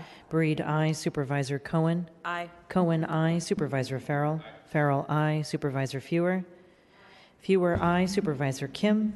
Kim, aye. Supervisor Peskin. Aye. Peskin, aye. Supervisor Ronan. Ronan, aye. Supervisor Safai. Aye. Safai, aye. Supervisor Sheehy. Aye. Sheehy, aye. There are 11 ayes. Those resolutions are adopted unanimously. Madam Clerk, please go to our 3 p.m. special order. Items 17 through 20 comprise the 3 p.m. special order for a hearing of persons interested in the certification of a conditional use authorization for a proposed project located at 948 through 950 Lombard Street and 841 Chestnut Street. Item 18 is the motion to approve the conditional use authorization. Item 19 conditionally reverses or disapproves the Planning Commission's decision, and item 20 is a motion to direct the preparation of findings. Supervisor Farrell. Thank you, Madam President. I don't know if we need public comment on this or not, but in speaking with Supervisor Peskin, would want to make a motion to continue these items to the board meeting of December 5th. Supervisor Farrell has made a motion, seconded by Supervisor Tang. Seeing no other names on the roster, is there any member of the public who'd like to comment on this particular continuance? Seeing none, public comment is now closed. On the continuance, colleagues, can we take that same house, same call? Without objection, the motion passes unanimously. Let's go to roll call for introductions. Supervisor Tang is the first ghoul up to introduce new business. Submit. Thank you, Supervisor Tang. Supervisor Yee? Submit. Thank you. President Breed? Submit. Thank you. Supervisor Cohen? Thank you. So, colleagues, I'm introducing amendments to update the Fair Chance Ordinance, a piece of legislation that Supervisor Kim and I worked on several years ago. As it's currently written, the law prohibits certain affordable housing providers, contractors, and private employers from considering an individual's conviction history until after determining if the applicant is qualified. Earlier this month, the governor signed an assembly bill sponsored by Assemblymember Kevin McCartney that would combat employment discrimination across the state as it relates to one's conviction history. While Assemblymember McCartney's ban the box bill mirrors in many ways the legislation that this body passed in 2014, it surpassed our ordinance in a few ways. I'm proposing that we make a few changes to address these discrepancies. 1 in 4 adults have an arrest or conviction record, creating unnecessary and significant barriers to employment and or housing opportunities. Ultimately, it must be our goal to ensure the best protections for victims of employment or housing discrimination. So doing this will assist us in providing safer streets, improved access to housing opportunities, and bottom line, put food on the table for many people. We make unique considerations while implementing the laws, such as cannabis operations, increasing minimum wage, supporting pay parity, and also working to confront the ongoing racial disparities in employment. We must also do what we can to remove the unnecessary obstacles for people working to have their fair chance at providing for their families as well as for themselves. So my office has connected with dozens of stakeholders to develop the proposed amendments. And again, I want to thank Supervisor Jane Kim for her co-sponsorship and support in moving this forward, and welcome anyone else that'd like to join us in co-sponsorship. Thank you. Thank you, Supervisor. Supervisor Farrell? Thank you. Supervisor Fewer? Thank you very much. Colleagues, in conjunction with my co-sponsors, Supervisors Ronan, Peskin, and Kim, I am introducing a resolution to express support on behalf of the City and County of San Francisco for AB 1506, a bill authored by Assembly Members Chu, Bonta, and Bloom that will repeal the Costa-Hawkins Act. In 1979, the year when rent control was passed, the median rent for a two-bedroom apartment in San Francisco was $435. In 2017, the average rent for a two-bedroom apartment is $4,555. While the cumulative rate of inflation from 1979 to 2017 was 131.5%, new tenants experienced an increase of 352% for two-bedroom units, and an increase of nearly 3 times as much as the rate of inflation. We see the same effect in Santa Monica, where rents have also increased by over 3 times as much as the rate of inflation since the passage of Costa-Hawkins. The reason for this incredible spike in rental rates is that local governments are prohibited by Costa-Hawkins from being able to control their own housing costs. Repealing Costa-Hawkins will give back our power to legislate to address our own housing crisis. AB 1506 will get Sacramento out of the way and allow us to tailor our existing rent control regulations to truly meet our housing need and begin to make our city inclusive and affordable once again. I urge your support. As a member of the San Francisco Reentry Council, I am happy to introduce 2 items today to support services for those who have been incarcerated and are reentering their communities. The first is a resolution to prioritize nonprofit contracts and grants in city and county funding for reentry services. For-profit reentry services across the country are provided by private prison and detention corporations, which by nature have an economic interest in keeping individuals incarcerated and involved in the criminal justice system.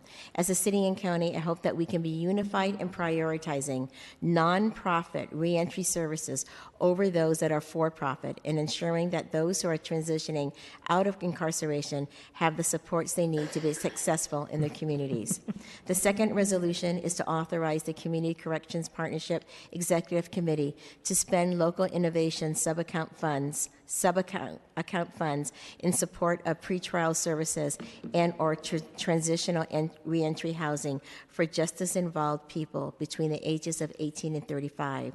The local innovation sub-account was created by state law to promote local innovation in county decision-making and is funded by taking a 10% share of 4 other specified realignment-related growth accounts. This resolution will authorize the Community Corrections Partnership Executive Committee to spend these funds, a body chaired by the Chief Adult Probation Officer and including the Public Defender, the District Attorney, a Superior Court Judge, the Sheriff, the Director of Public Health, and the Chief of Police.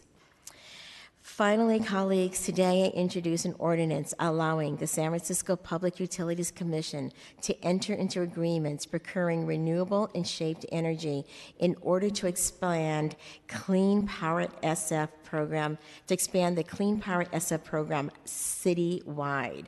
At long last, the Community Choice Aggregation Program that has predominantly served residents in District 5, 8, and some parts of 10 will be available to residents in my own district as well as neighborhoods across the city. I gladly support the PUC's plan to expand Clean Power SF citywide by July 2019 and look forward to working with my colleagues to pass this ordinance. The rest I submit. Thank you, Supervisor. Supervisor Kim. Thank you. Supervisor Peskin. Thank you. Supervisor Ronan. Thank you. Colleagues, today I'm introducing a resolution urging the federal government to extend temporary protected status, also known as TPS, for all 13 nations that are currently included in the program, and to establish a pathway to permanent residency for more than 350,000 beneficiaries. This would enable people to stay in the country rather than disrupting their lives and their communities. Thank you to Supervisors Fewer, Tang, Kim, Safai, Cohen, Yi, and Sheehy for your co-sponsorship. Oh, and Supervisor Peskin. I also want to thank Larissa Dugan-Quadra from the Central American Resource Center and Carl Kramer from the Committee in Solidarity with the People of El Salvador for their critical organizing around this issue. TPS is a temporary renewable program that provides relief from deportation and access to a work permit for certain migrants in a small number of countries who may not meet the legal definition of refugee, but who cannot safely return to their country of origin. California is home to the largest population of TPS beneficiaries in the country, with 55,000 people in the state, including thousands of those individuals living in the San Francisco Bay Area. TPS beneficiaries include people from El Salvador, Honduras, Haiti, and Nicaragua, as well as people from some African nations. In August, the federal government announced the end of TPS for Haitians. Their protections are set to expire in January 2018. Advocates have heard that at the end of this week, the federal government will announce what will happen to TPS for Hondurans, El Salvadorans, and Nicaraguans who are in the program. If TPS were withdrawn for these Central American countries, this would have a detrimental impact on many of my constituents who rely on this program to be able to live and work here with their families. Deporting thousands of members of our community without regard for their lives they have built here and their contributions to our city is unconscionable. Now more than ever, it is critical that we stand with our immigrant neighbors and urge the federal government to extend this critical program. The rest I submit. Thank you, Supervisor. All right, Supervisor Safai. Colleagues, I don't have anything to submit today, but I do want to associate myself with the comments of Supervisor Ronan. We have a significant population of Honduran, El Salvadorian, and Nicaraguans living in District 11, the Excelsior Outer Mission. This is a critical juncture in time for them. It particularly hits home for my family and my wife's family, whose mother immigrated to this country from Nicaragua, and there's a large community that she's associated with. This is a very important measure. I really want to congratulate and honor the members of the community that brought this forward and urged this body to take a strong stand and send a strong message. So urge every one of us to stand in solidarity with this, and please reach out to that community and work with that community when necessary. So thank you, Supervisor Rosen. The rest I submit. Thank you. And Supervisor Sheehy. Submit. Madam President, that concludes the introduction of new business. Thank you, Madam Clerk. Please read public comment. At this time, the voices of 1,000 years will rise again and address the Board of Supervisors on the subject matter jurisdiction of the Board, to include the September 26, 2017 Board meeting minutes and items 30 and 31 on the without reference to committee agenda. Public comment is not allowed when an item has been previously subject to public comment. Pursuant to the Board's rules of order, direct your remarks to the Board as a whole and not to individual members of the public. If you would like to display your document on the overhead projector, please clearly state such to SFG TV and remove the document when you'd like the screen to return to live coverage of the meeting. First speaker, please. Ladies and gentlemen of the board, I ask for your resignations. You violated your oaths of office. You swore to uphold the United States Constitution against all enemies, foreign and domestic. Yet you countenance the continued operation of citywide case management community focus, hereafter citywide, a joint program with the San Francisco campus of the University of California, which the city and county funds at the rate of approximately $100 million per year. Citywide is the city and county's community treatment program, which is responsible for involuntarily medicating and performing involuntary surgical and medical procedures on residents of this city and county. Citywide is only able to do this by violating its patients' rights to due process of law. Citywide also denies its patients the freedom of mentation, freedom of association, and the right to petition the government with grievances protected by U.S. Constitution Amendment 1. Citywide also denies its patients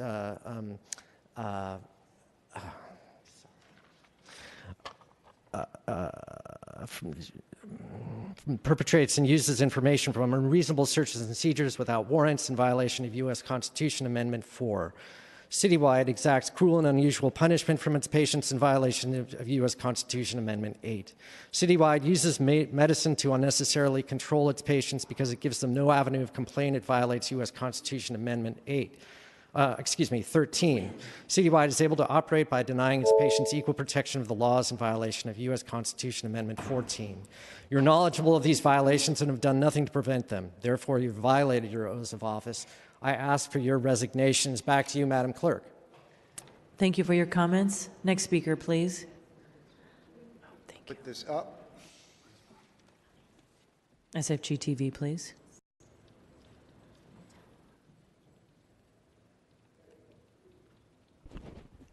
Today is a very important day. 500 years ago today, Martin Luther did what he did.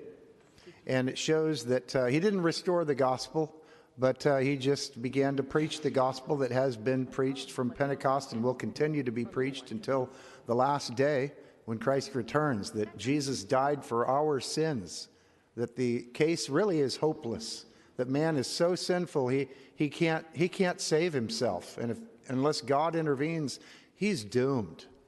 Now, if we know that it was exactly 500 years to today, certainly the Jews knew that it was 490 years from when Cyrus gave his proclamation to restore and to build Jerusalem and until Christ. The prophecy in Daniel 9 exceeds anything that even Jesus said about the end, because he never plainly said he's coming back in 40 Jubilees.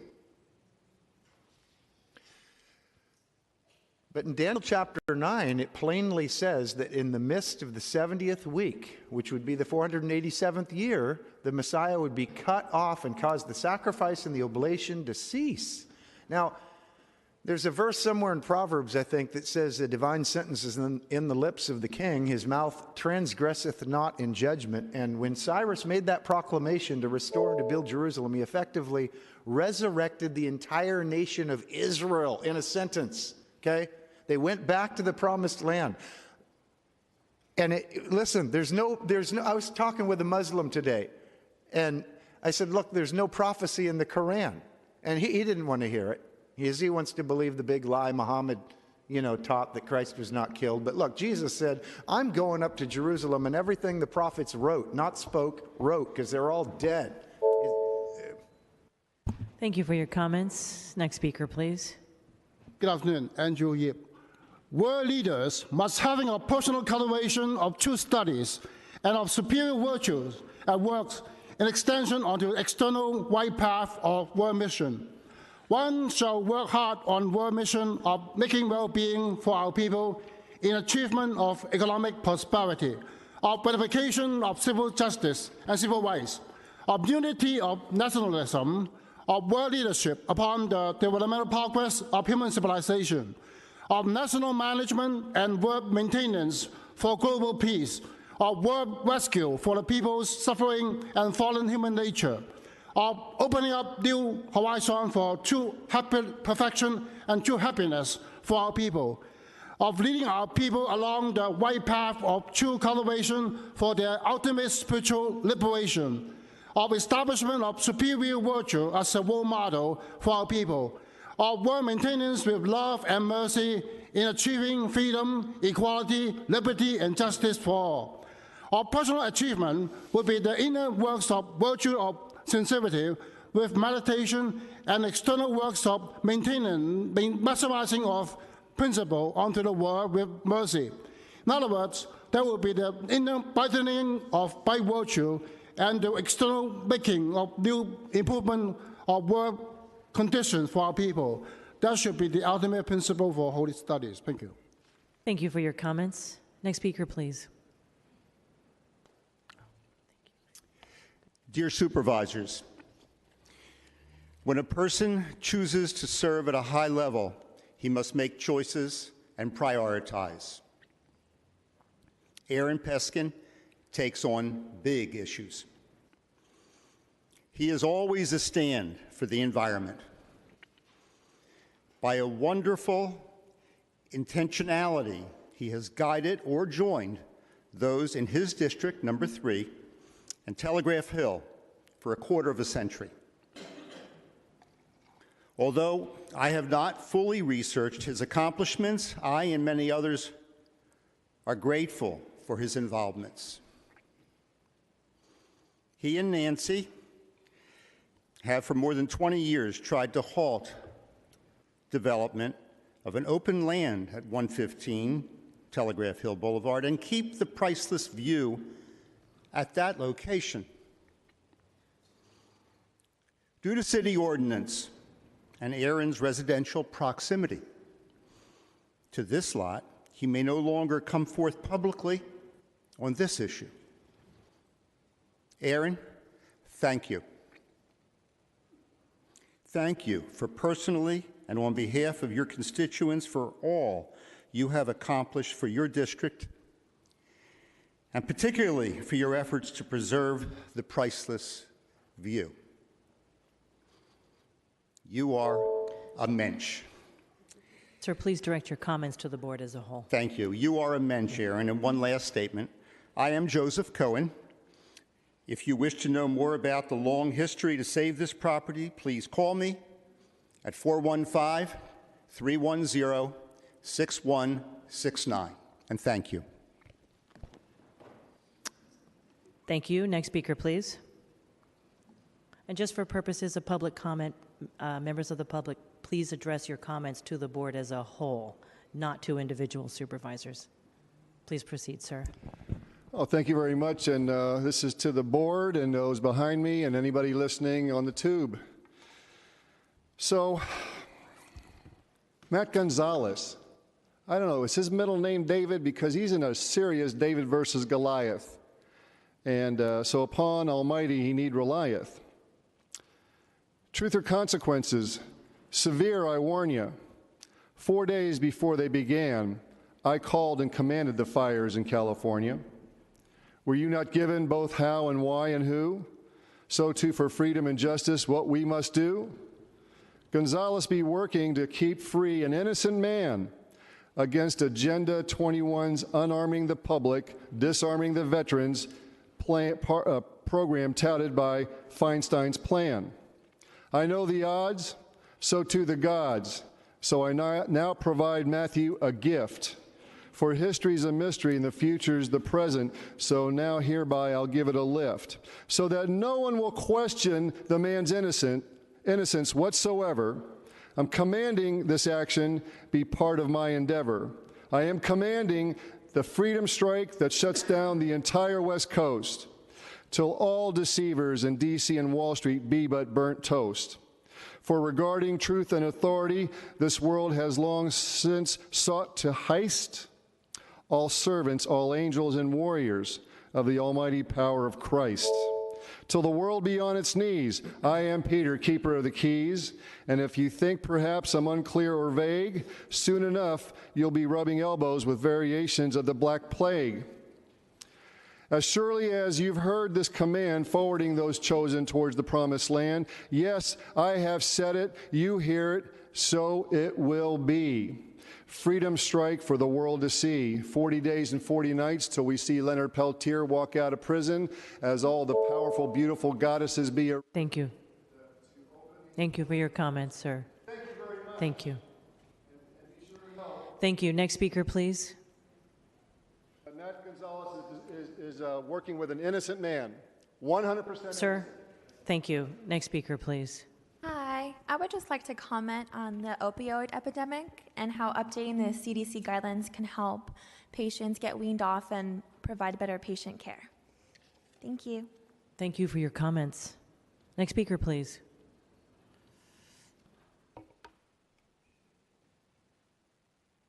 Hello, my name is Sarah Rourke, and I am on the steering committee of Refuse Fascism, Bay Area chapter. Thank you for hearing me today. And the reason that I am here is our group is a diverse coalition of people from across the political spectrum who believe that we are witnessing an unprecedented assault on our democratic norms and on the rule of law in this country. Now, I was born in Texas, but when I got the opportunity to move to San Francisco, I was so grateful. I'd been dreaming of living here all my life, in part because of the values that I know San Francisco upholds of uplifting the oppressed instead of keeping them in their place, of welcoming the outsider and the stranger instead of casting them out. So today I am calling on the city to live by those values. It's my understanding that Supervisor Fewer is bringing forward a resolution to support the call for the impeachment of Donald Trump. And we at Refuse Fascism would like to offer our wholehearted support for that resolution and for her eloquent words on the subject recently. But I don't want that gesture to be seen only as an empty motion from a small Board of Supervisors. I want it to be coming from San Francisco and California. That's why I feel that our demonstration on November 4th is extremely important. We need to be out in the streets. They need to hear that this is all of us, not just the board, not just the people, but the government and the people united. Yet we've been denied the permit for our demonstration on November 4th, Saturday, 3 p.m. Union Square. And we want to dialogue with the board about... Thank you. Thank you for your comments. Next speaker, please. Hello, my name is Jeff. I'm a current pharmacy student. Good afternoon, SF Board of Supervisors. I just wanted to turn your attention to the ongoing opioid crisis that is plaguing our country. According to the CDC, 91 Americans die from opioid overdose every year. Through our ongoing efforts to fight the opioid addiction, California has a lower opioid addiction rate compared to some of the other states on the East Coast. However, our state remains on top when it comes to the number of deaths due to opioids every year. The opioid epidemic has been declared a public health emergency, and we need to do more. Due to the limited availability of state-funded opioid rehab centers, addicts today often turn to private centers for help. Judging by what we have seen in other states, this is not the answer, as the quality of private centers is not always guaranteed.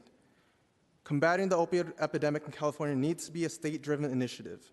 With the continuation of the Medicaid expansion and related funding to rehab services in question, California must do more to ensure our most vulnerable residents have the resources they need to combat opioid addiction.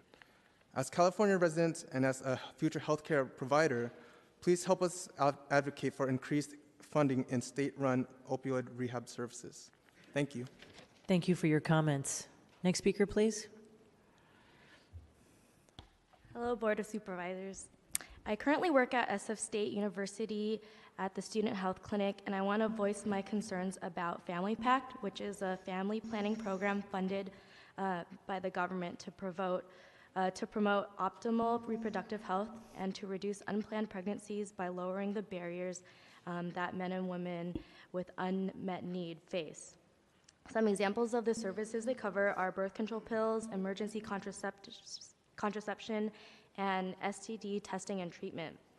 And to be eligible for the program, you need to be under the 200% federal poverty line and have no other family planning coverage.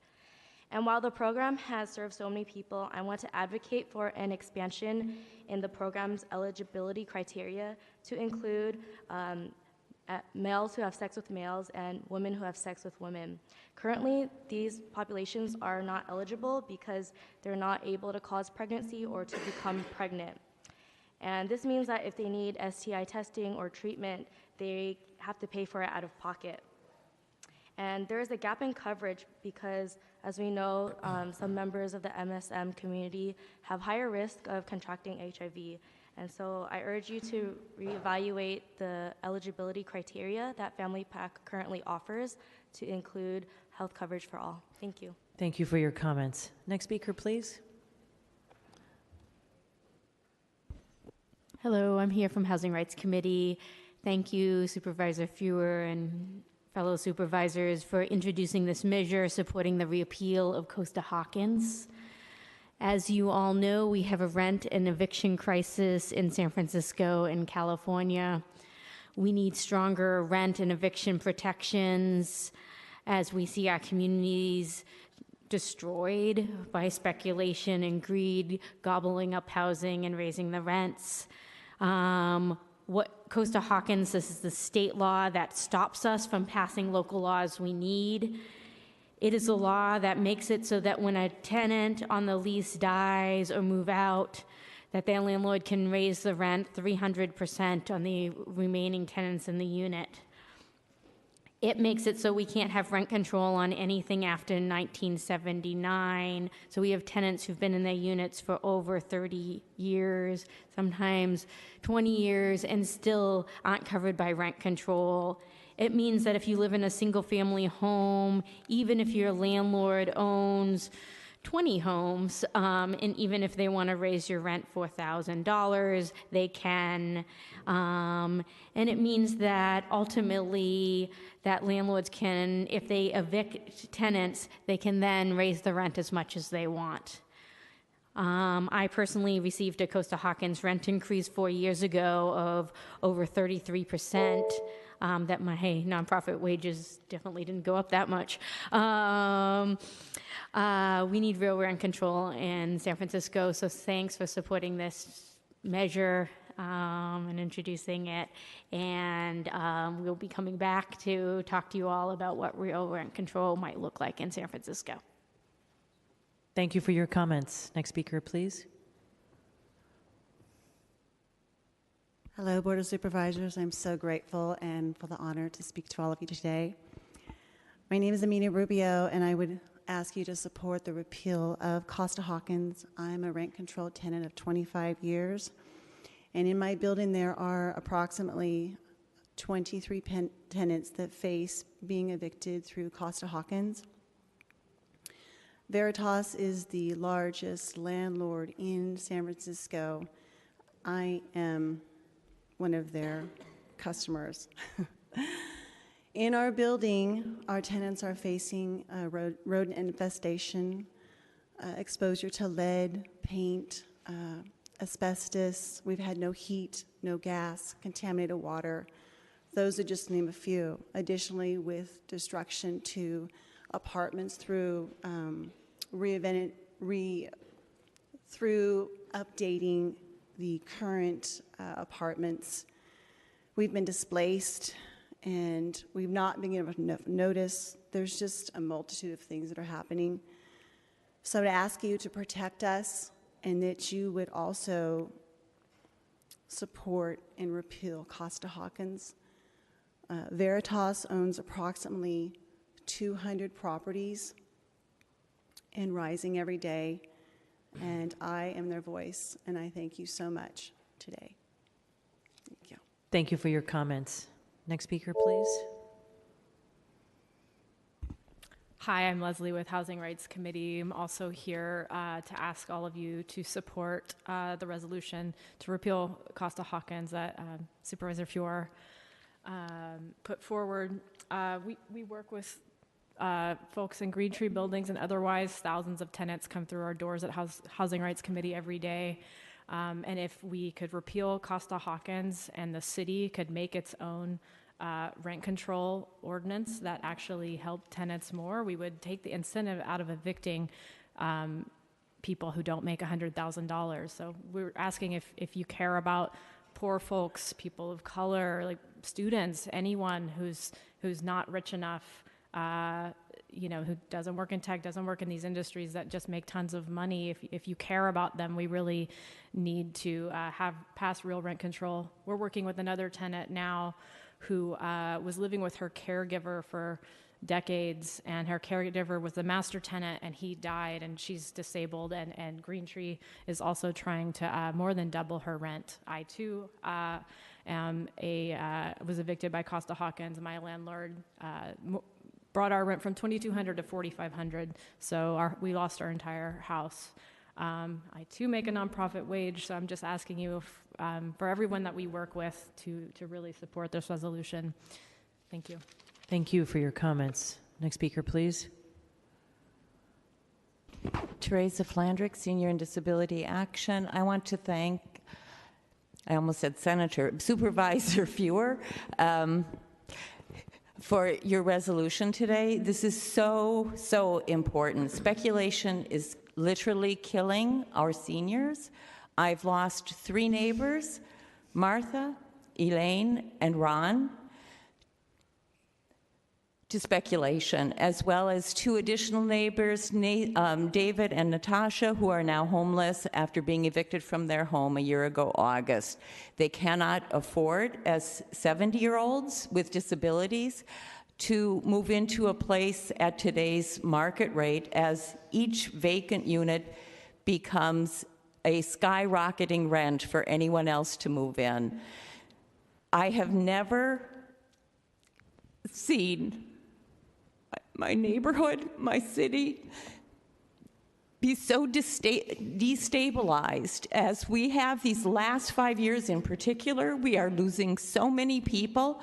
There are so many strange faces who care nothing about the community, who give nothing to the community. That's not who we are.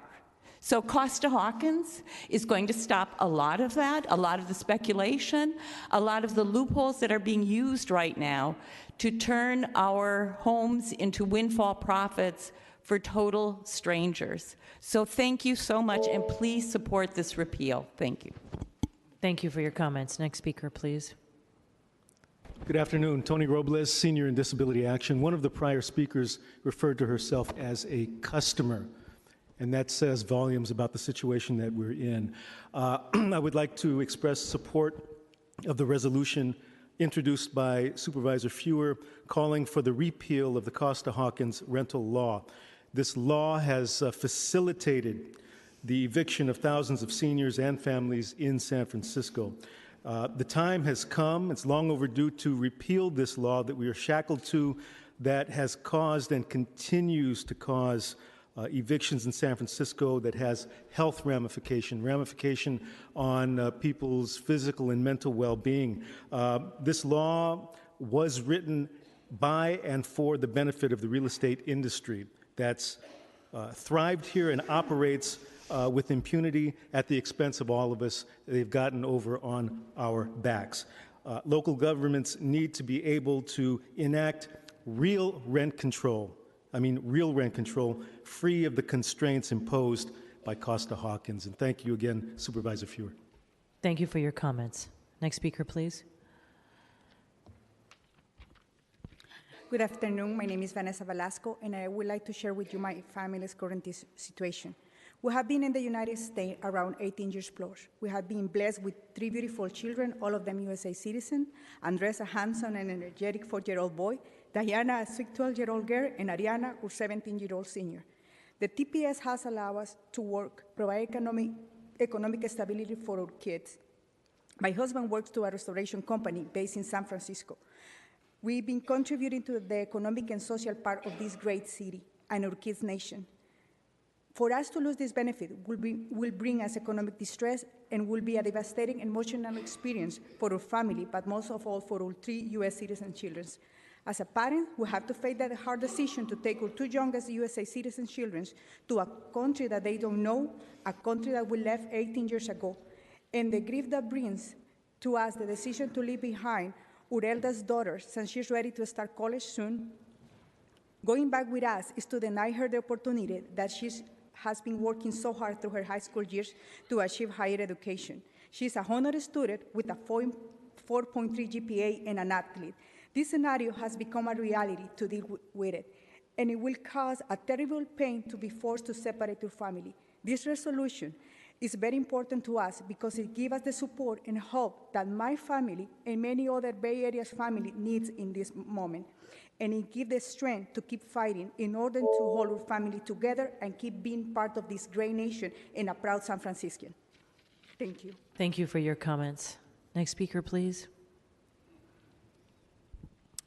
Hello, my name is Adubu Traore, and with the African Advocacy Network.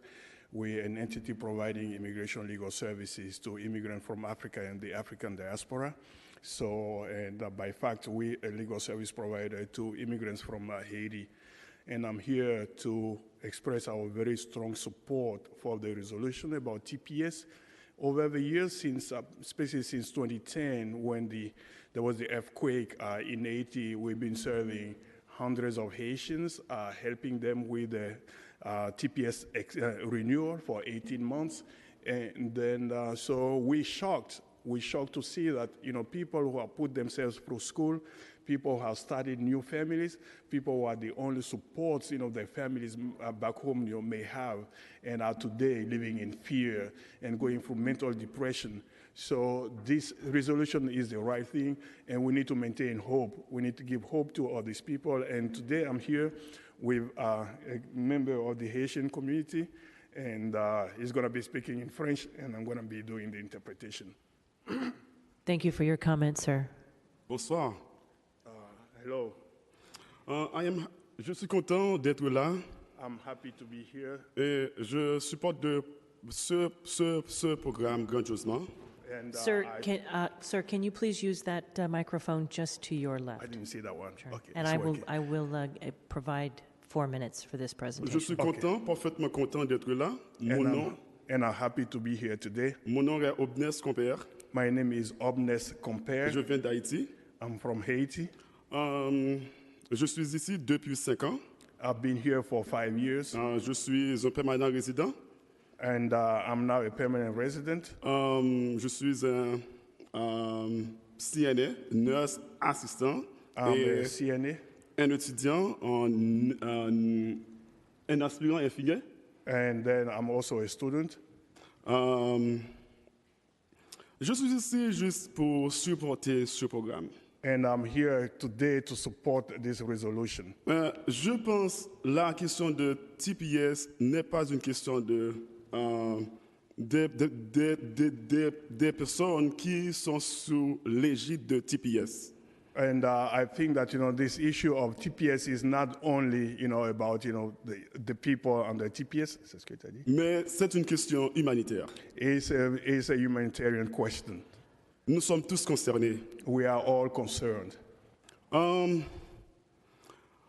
Pour ceux qui ne connaissent bien Haïti, and for those who know Haiti, Haïti est un pays qui est totalement sur des phénomènes catastrophiques. And Haiti is a country that has been undergoing natural catastrophes. Nous avons des désastres naturels tous les jours.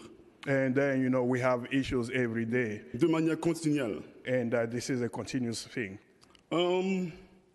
Je pense qu'on donnait un TPS aux Haïtiens à cause du tremblement de terre et d'autres phénomènes. And then I think that, granting Haitians TPS starting with the earthquake and other calamities. Mais beaucoup de gens pensent qu'après le tremblement de terre, tout est OK maintenant. And a lot of people are thinking that, after the earthquake, everything is fine in Haiti. Mais non. Not true. C'est de mal en pire. And it's even getting worse. Quand nous avons une personne ici, when we have only one person here, une personne venant d'Haïti, one person from Haiti, qui est habité ici, and was living in the U.S., il n'est pas ici seulement pour lui-même. He's not here. That person is not here only for themselves. Il est ici pour environ 10 à 20 autres personnes. And this person is here for 10, 15 or even more people. C'est lui qui paie pour l'éducation. Environ 10 ou 20 personnes. And they're the one in charge of tuition fees and many other things. Comme d'après le principe des droits humains, and according to human rights, nous avons tous le droit de manger. And we all have the same rights. We have the right to food. Nous avons le droit à l'éducation. We have the right to education. Nous avons le droit de vivre avec la liberté. We have the right to live in freedom. À cause. Merci. Merci. Thank you for your comments. Merci. Next speaker, please. Hello, Supervisors. My name is Carl Kramer. I'm also part of the Bay Area Coalition to Save TPS. This is the next group of immigrants that the Trump administration is targeting after the immigrants under deferred action for childhood arrivals, DACA.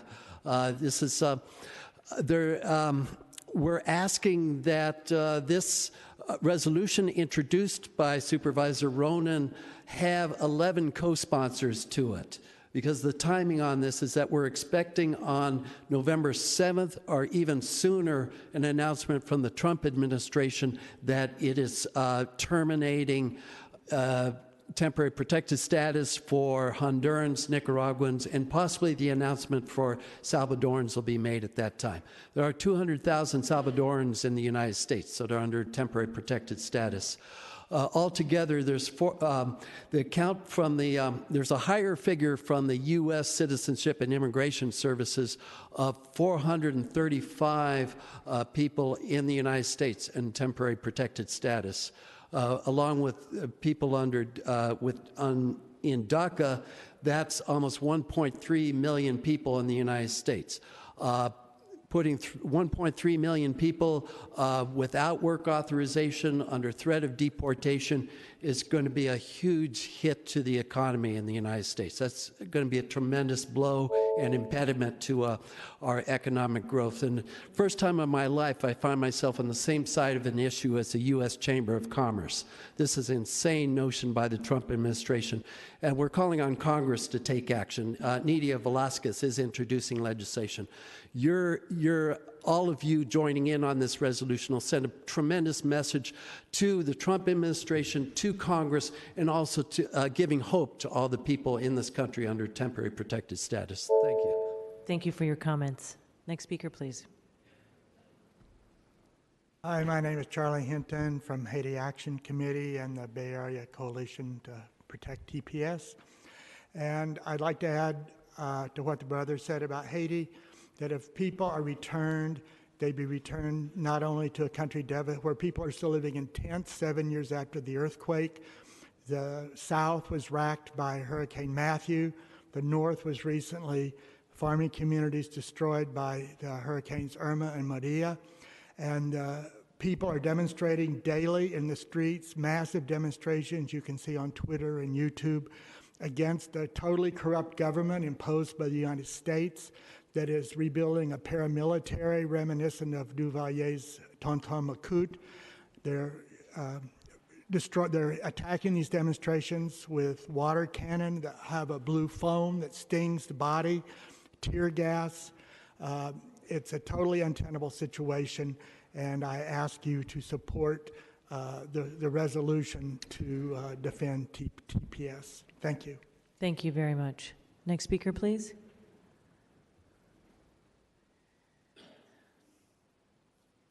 Hi, we'll need translation time. Thank you. Interpretation. Hola, buenas tardes. Mi nombre es Víctor Díaz. Gracias por darme la oportunidad de hablar. Good afternoon. My name is Victor Diaz. Thank you for the opportunity to speak. Soy de Honduras y represento la organización de hondureños del norte de California. I am from Honduras, and I represent an organization of Hondurans in Northern California. Y también soy beneficiario del TPS. I am a TPS beneficiary. Vine aquí en 1992. I came here in 1992. Y el TPS ayudó a mi familia para que pudiera cambiar en muchas cosas. And having TPS has helped my family tremendously. Y creo que los tepecianos no somos una persona carga para este país, sino una persona que contribuimos con mucho aporte. I believe that Tepecianos are not a burden to this country, but rather a group that contributes greatly with our labor to this nation. Porque soy una persona que trabaja todos los días y aporta entre 23 y 33 mil dólares para el Social Security, para los taxes. I work every day and I contribute anywhere between $22,000 and $33,000 annually in Social Security through my labor. Y creo que merecemos que se nos trate como personas dignas, que trabajamos, que todo el tiempo estamos tratando de hacer las cosas mejor. I believe that we should be treated with dignity and recognized as people who are working every day to make life better. Y es por eso que estamos aquí para pedirles apoyo y decirles que nosotros necesitamos que el presidente reconozca que somos personas de bien. And that's why we're here to ask all of you for your support in getting the president of this nation to recognize that we are good people, that we're people that contribute.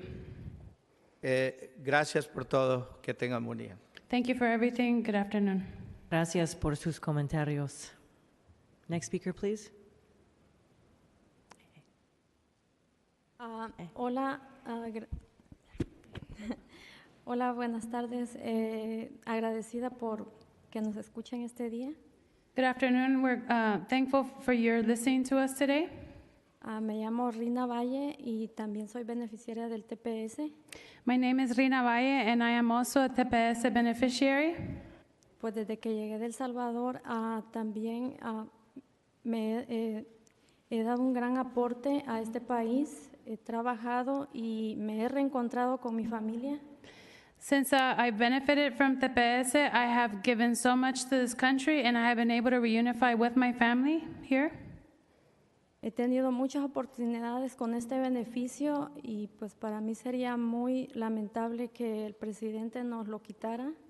I've had so many opportunities through this benefit that it would be tremendously, it would be terrible that the president would take this benefit away from us.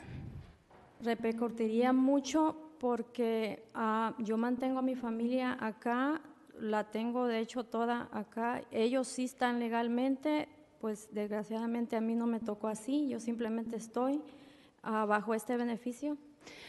It would have a personal and deep impact on my family, as all of my family is here, and all of them are documented or legal, and that's unfortunately not the case for my situation. So having this program be taken away would affect me deeply. Gracias a Dios he trabajado y he aportado con mucho trabajo a este país y pienso que necesitaría reconsiderar. So thankfully I've been able to work and contribute so much through my labor to this country. Y pues esperamos que nos den una oportunidad más y que vean que sí somos un apoyo para este país y para nuestras familias. And so we hope that there will be an extension or another opportunity and that we will be recognized for our contributions to this nation. Gracias por escucharnos este día y que pasen un buen día. Thank you for listening to us this afternoon. Have a great afternoon. Gracias por tus comentarios. Next speaker, please. Sí, buenas tardes a todos. Good afternoon to everyone. Mi nombre es José Ramos. My name is José Ramos. Soy de Honduras. I am from Honduras. Soy miembro del comité Salvemos el TPS con Camino a la Residencia. So he's part of the committee to save TPS and a pathway to permanent residency.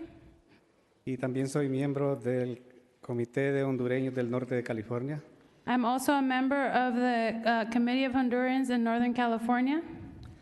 Y soy beneficiario también del TPS. And I'm also a beneficiary of Temporary Protective Status, TPS. Emigré de mi país hace 20 años por muchas circunstancias que ocurren en mi país.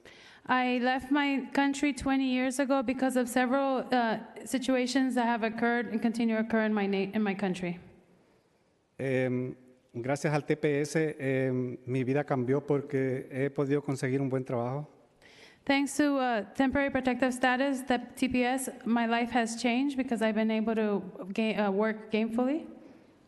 Trabajo en el aeropuerto de San Francisco y debido a eso he podido pagar los estudios universitarios de mis hijos.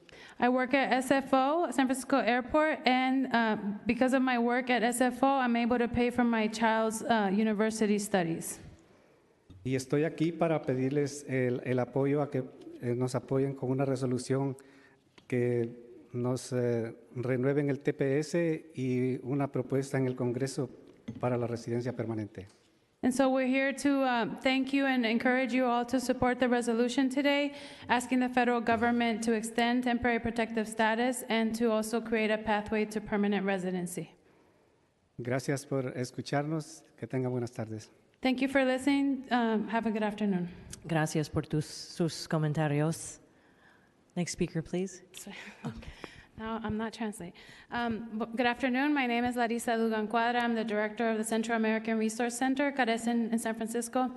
We just want to say thank you so much to every board member here for a unanimous vote for this very important resolution.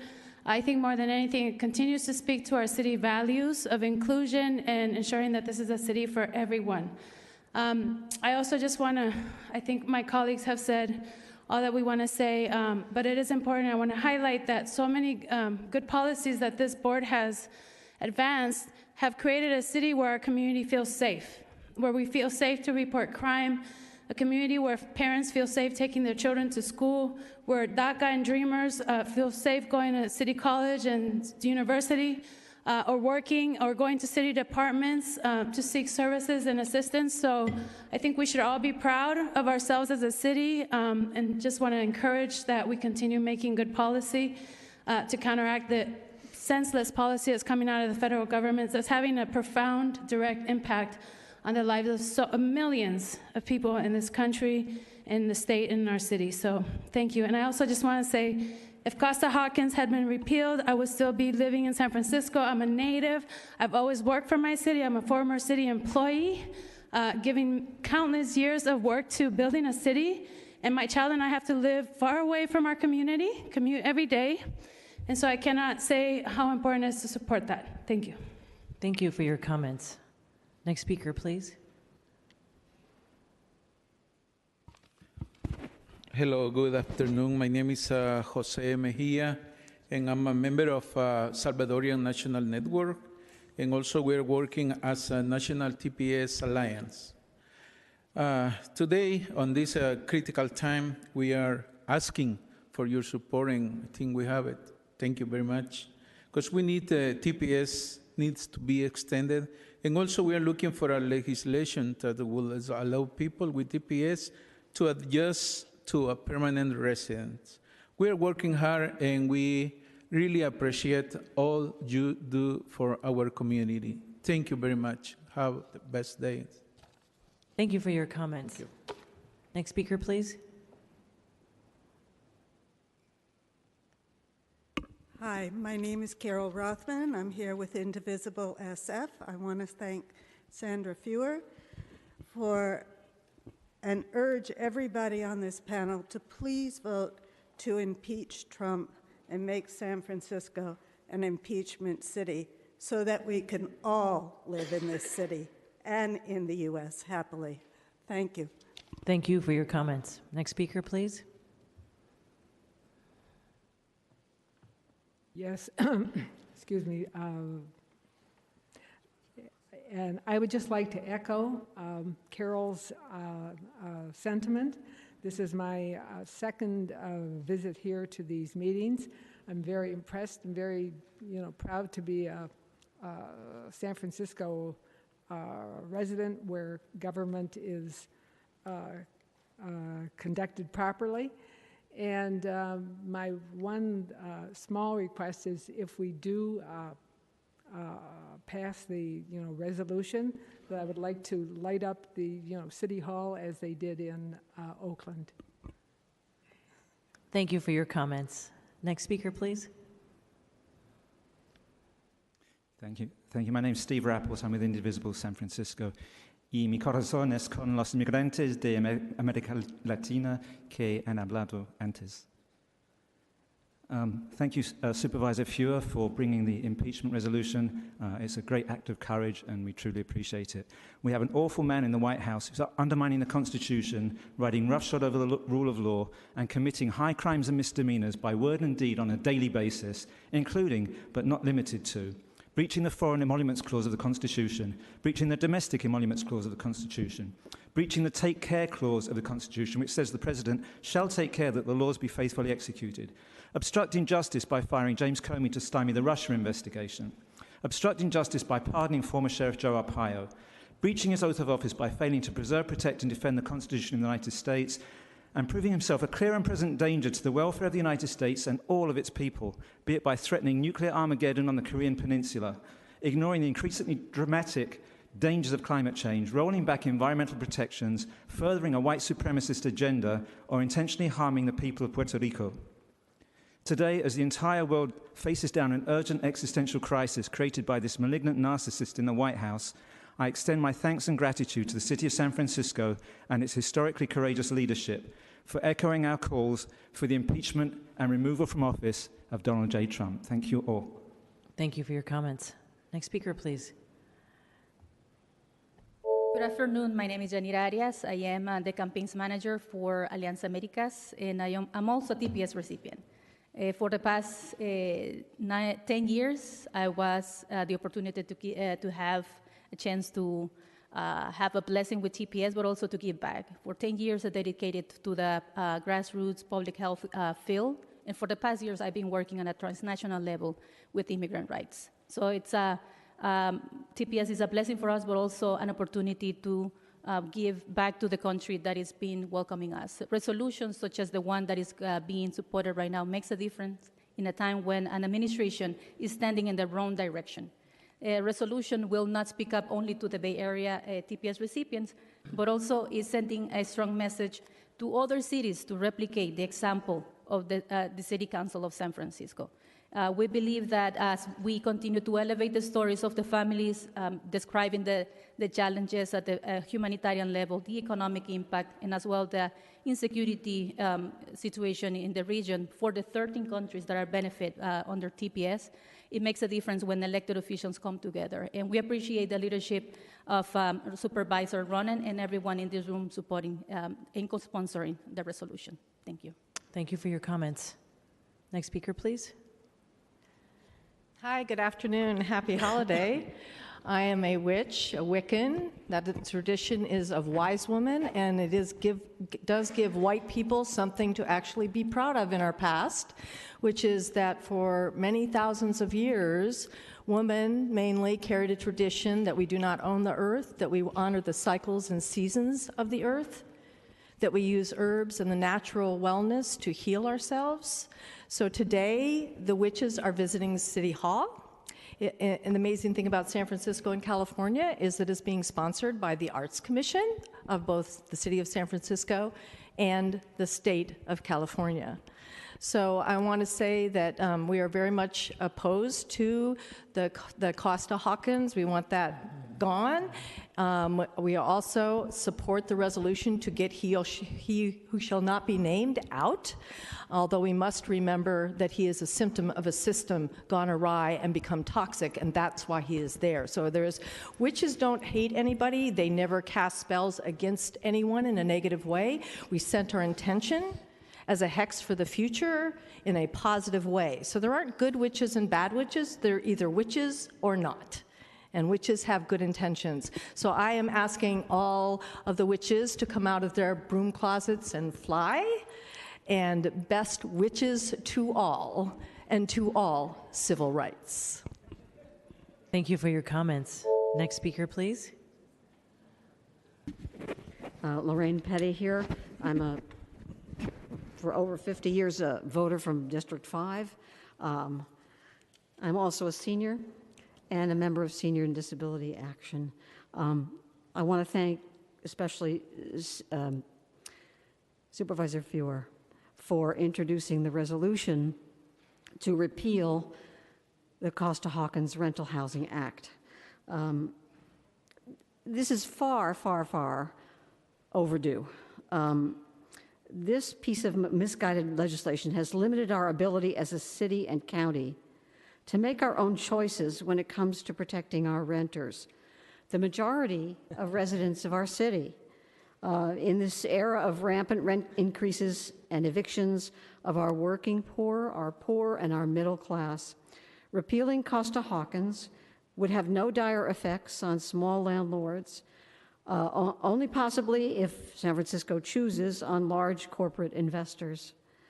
I urge you, please support this resolution to repeal Costa-Hawkins. Take back the decisions from Sacramento. Thank you very much. Thank you for your comments. And next speaker, please.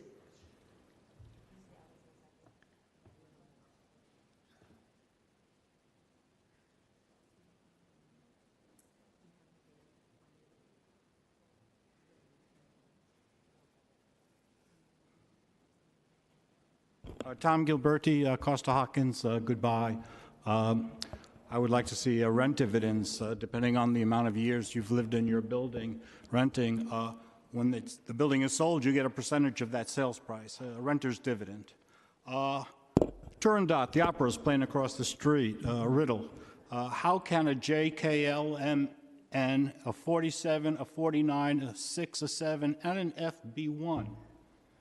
And another new thought. Okay, the biggest group of climate deniers in the world are the Republican Party Congress people in Washington, D.C. Now, how is that special knowledge that they have? I guess it comes through the power of intelligent corporations or just corporations, and power and billionaires' money.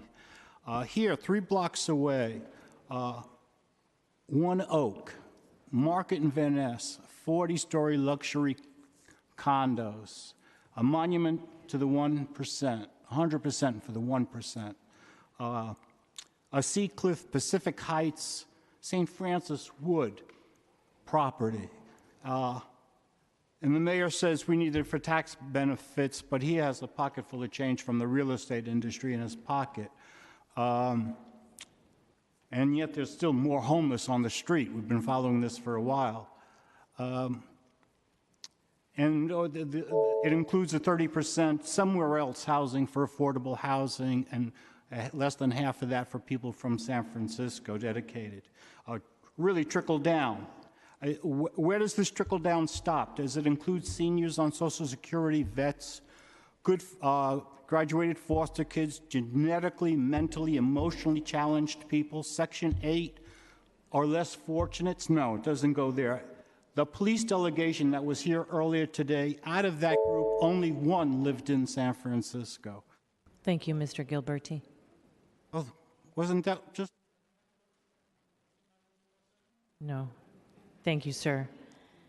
Before Mr. Hartz comes up, are there any other members of the public who would like to address the board during general public comment? Okay, Mr. Hartz.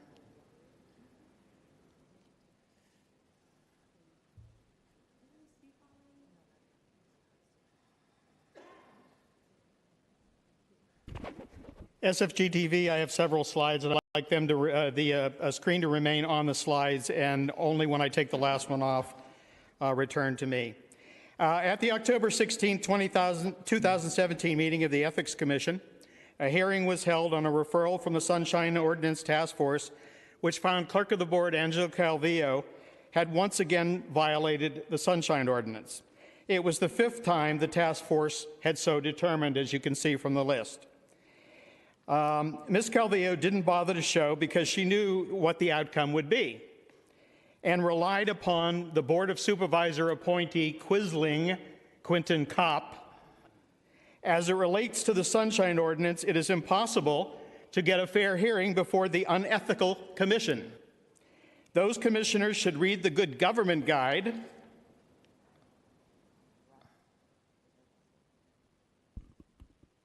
particularly the section Roles of Commissioners. In that section, it refers, oddly enough, to some terms that these 4 out of the 5 members who are lawyers don't have any familiarity with. The concept of due process and also the concept of making decisions upon the evidence and the governing law. Exactly how is it due process when every complainant that goes before the Ethics Commission on a Sunshine matter loses and the city wins? The Ethics Commission always finds against a complainant and for the respondent, always against the citizen and for the city. Don't take my word for it. Look at what the civil grand jury said back in 2010. Because of the Ethics Commission lack of enforcement, no city employee has been disciplined for failing to adhere to the Sunshine Ordinance. The Commission has allowed some city officials to ignore the rulings of the task force, and Ms. Calvillo is the proud owner of 5 on 1 issue alone. Thank you for your comments. Next speaker, please.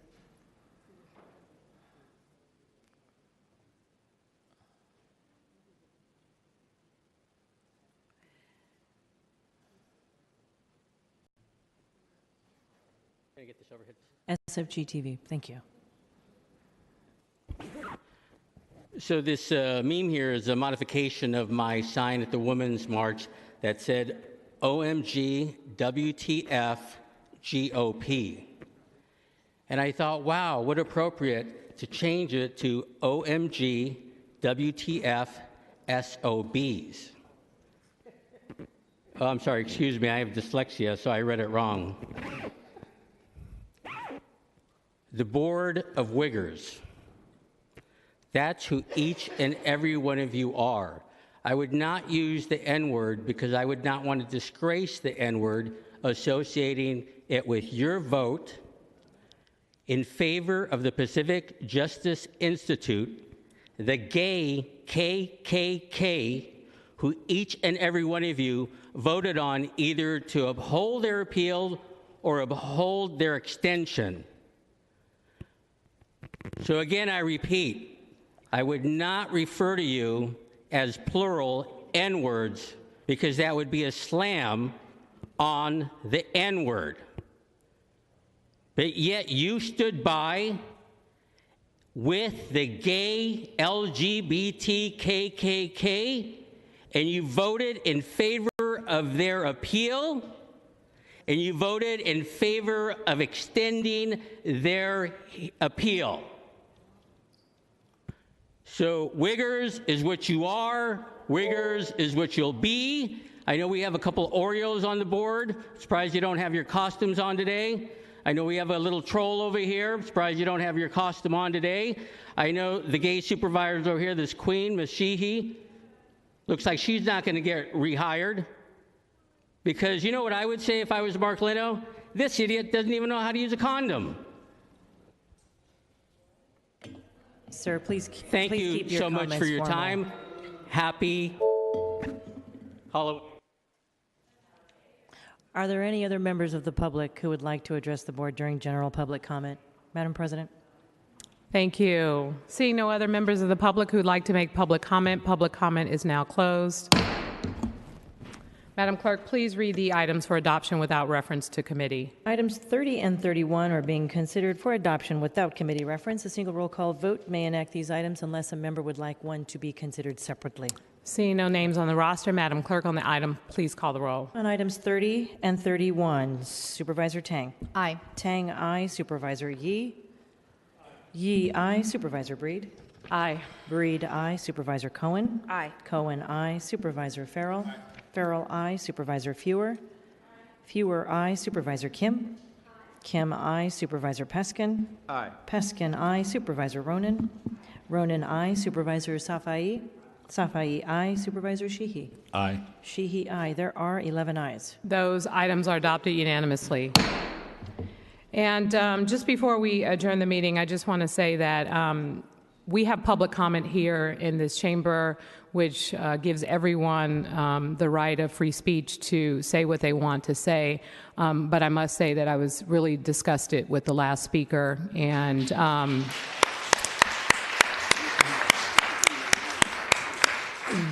what was said is clearly not a representation of the values that we hold dear in San Francisco. And I just want to say that today is Halloween, and it should be a happy Halloween, and I want everyone to go out and celebrate and have a good time. Thank you all so much for being here today. And with that, Madam Clerk, next, are there any in memoriams today? There are no in memoriams, Madam President. Okay, colleagues, this brings us to the end of our agenda. Seeing that there is no other business before us today, we are adjourned. Thank you all for being here.